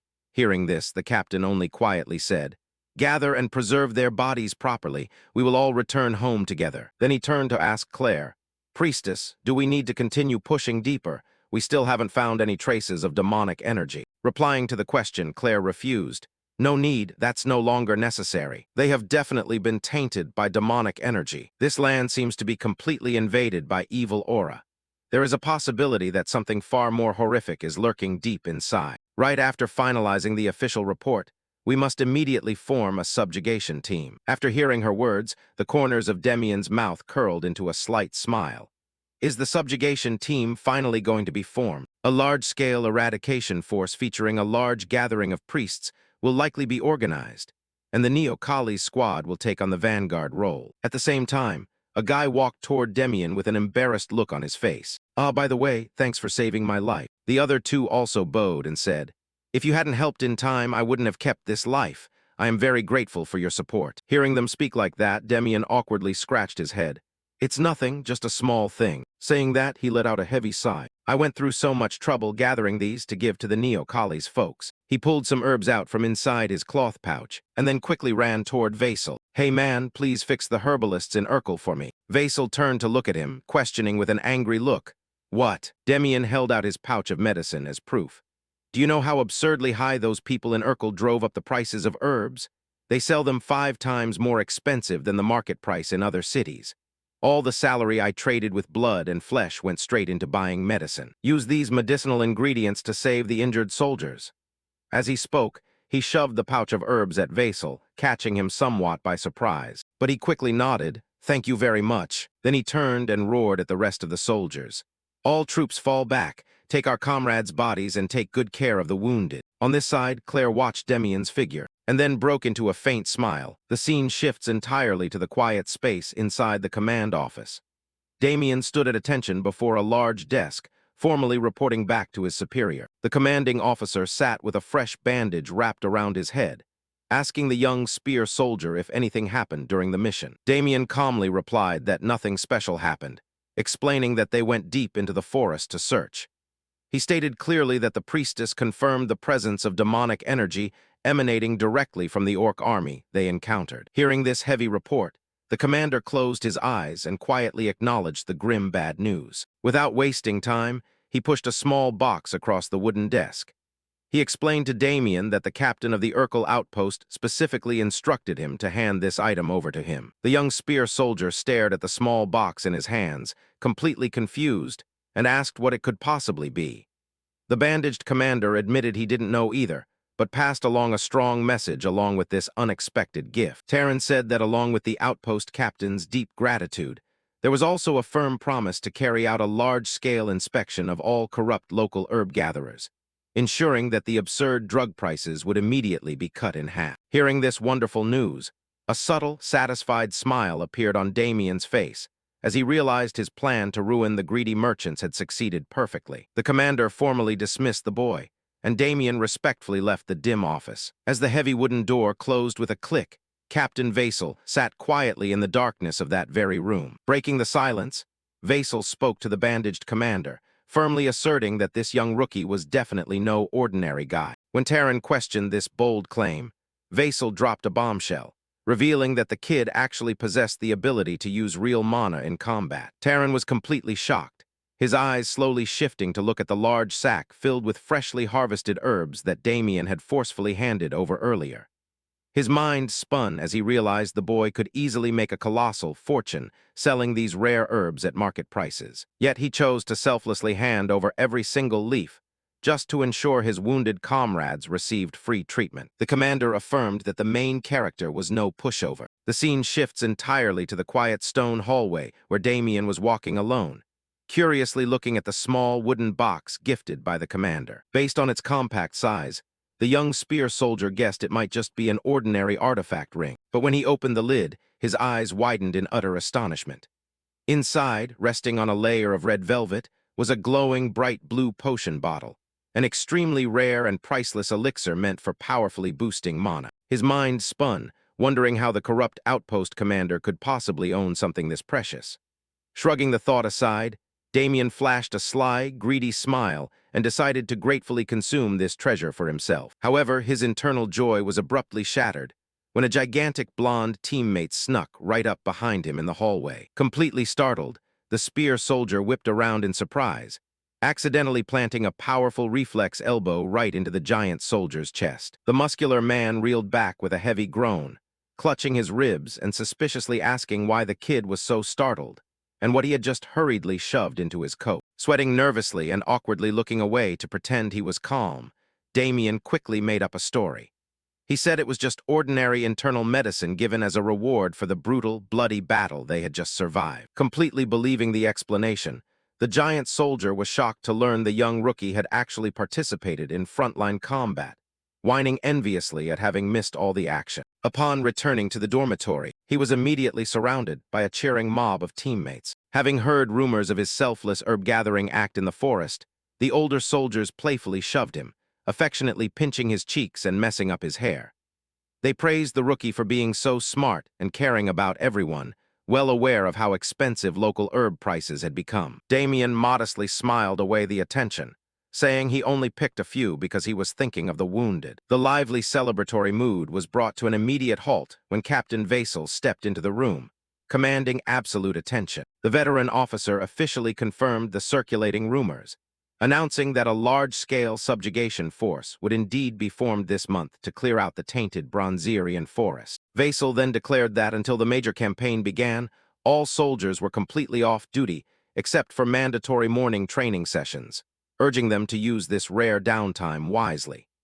The entire barracks erupted into deafening cheers at the prospect of unexpected free time. Amidst the excited celebratory mood, a friendly senior soldier threw an arm around Damien, asking the rookie what his plans were for his very first break. Before the young spear soldier could reply, his attention was drawn to a solitary, quiet figure quietly walking away from the chaotic crowd. Another soldier called out to the departing man, addressing him as Diana, and asked where he was headed. While everyone else was still celebrating, Diana didn't look back, coldly replying that he was going off to train alone for a bit, leaving Damien watching his fiercely solitary figure with quiet curiosity. Damien watched Diana's departing figure in silence, while the older soldier beside him scoffed at the loner, saying a worm that trains will forever just be a training worm. The scene then cuts sharply to the dusty training ground, where a heavy greatsword clattered uselessly to the ground. Diana stood nearby, drenched in sweat and panting heavily, his face distorted with bitter frustration. He cursed his own weakness, agonizing over the harsh reality that no matter how relentlessly he trained to exhaustion, he still wasn't improving even a fraction. His mind flashed back to the horrifying clash with the demonic orcs. Recalling how his desperate attacks were barely enough to hold off the gigantic monsters, he admitted to himself that he had hit his absolute physical limit. Just as the weight of helplessness threatened to crush him, Diana spotted a familiar figure quietly walking past the training ground. His eyes narrowed with intense focus as he recognized the young rookie Damien sneaking toward the woods. Diana remembered that ever since the kid joined the unit, he had vanished alone deep into the woods almost every day to train. The frustrated swordsman recalled a teammate's glowing praise, who enthusiastically claimed the kid's astonishing skills had saved countless lives in the recent bloody battle. Knowing full well he certainly would have died without the boy's life-saving intervention, he desperately wondered what hidden secret the young spear soldier possessed that made him undeniably strong. Diana gripped his heavy sword and resolutely headed deep into the forest to find the truth. Meanwhile, deep in the dense woods, Damien finally found a secluded clearing. Dropping heavily onto the mossy ground, he eagerly opened the gifted wooden box. Looking at the glowing, bright blue elixir inside, he decided it was time to begin. Without hesitating for even a second, the young spear soldier tilted his head back and drank the entire vial in one large gulp. Instantly, his eyes widened in shock as his body was enveloped in a brilliant purple aura, crackling with intense mana energy. He realized with astonishment that the tiny vial contained far more concentrated magical energy than he had ever expected. Clenching his knees and closing his eyes tightly against the overwhelming primal surge of power, Damien forced himself into deep, absolute concentration. He was determined not to waste a single drop of this rare opportunity. Hours passed as the young warrior remained completely motionless, lost in intense, blazing meditation. When he finally opened his eyes, the brilliant sun had completely set, leaving the secluded clearing immersed in the cool darkness of twilight. Wiping heavy sweat from his forehead, Damien annoyedly realized his body absorbed the elixir's power very slowly, because his internal mana core was still too small. Looking at the swirling purple energy radiating steadily in his hands, he realized that to truly control this massive new strength and prevent it from leaking, he absolutely had to find a way to rapidly expand his body's capacity. Damien's deep concentration was abruptly broken by a deep, heavy voice echoing from the darkness. Standing before him under the moonlight in the clearing, holding a heavy greatsword, was Diana. The solitary swordsman casually asked why the rookie had been meditating in the forest for an absurdly long time. His eyes opened wide with vigilance, and cold sweat broke out as he was horrified to realize his meditation had been so deep that he completely failed to sense someone approaching right in front of him. Recovering from the initial shock, Damien hurriedly stood up and cautiously asked how the older soldier had tracked down this secluded spot. Diana coldly replied that it wasn't that hard, since he had been monitoring the rookie sneaking into the dark woods every night. Stepping closer, the veteran swordsman brought up the recent bloody search campaign, mentioning he had heard rumors about Damien single-handedly slaughtering several extremely powerful, demon-tainted orcs. Without wasting another breath, the desperate soldier crudely challenged Damien to an all-out match, demanding forcefully that the kid face him with his true, full strength. Damien was completely caught off guard by this insane demand, panicking internally as he reminded himself that fighting between teammates within the unit was strictly prohibited. However, just looking into those cold, resolute blue eyes, the young spear soldier already knew this older soldier was deadly serious and absolutely wouldn't back down, whether the two of them had been forced through hell together in a past life or not.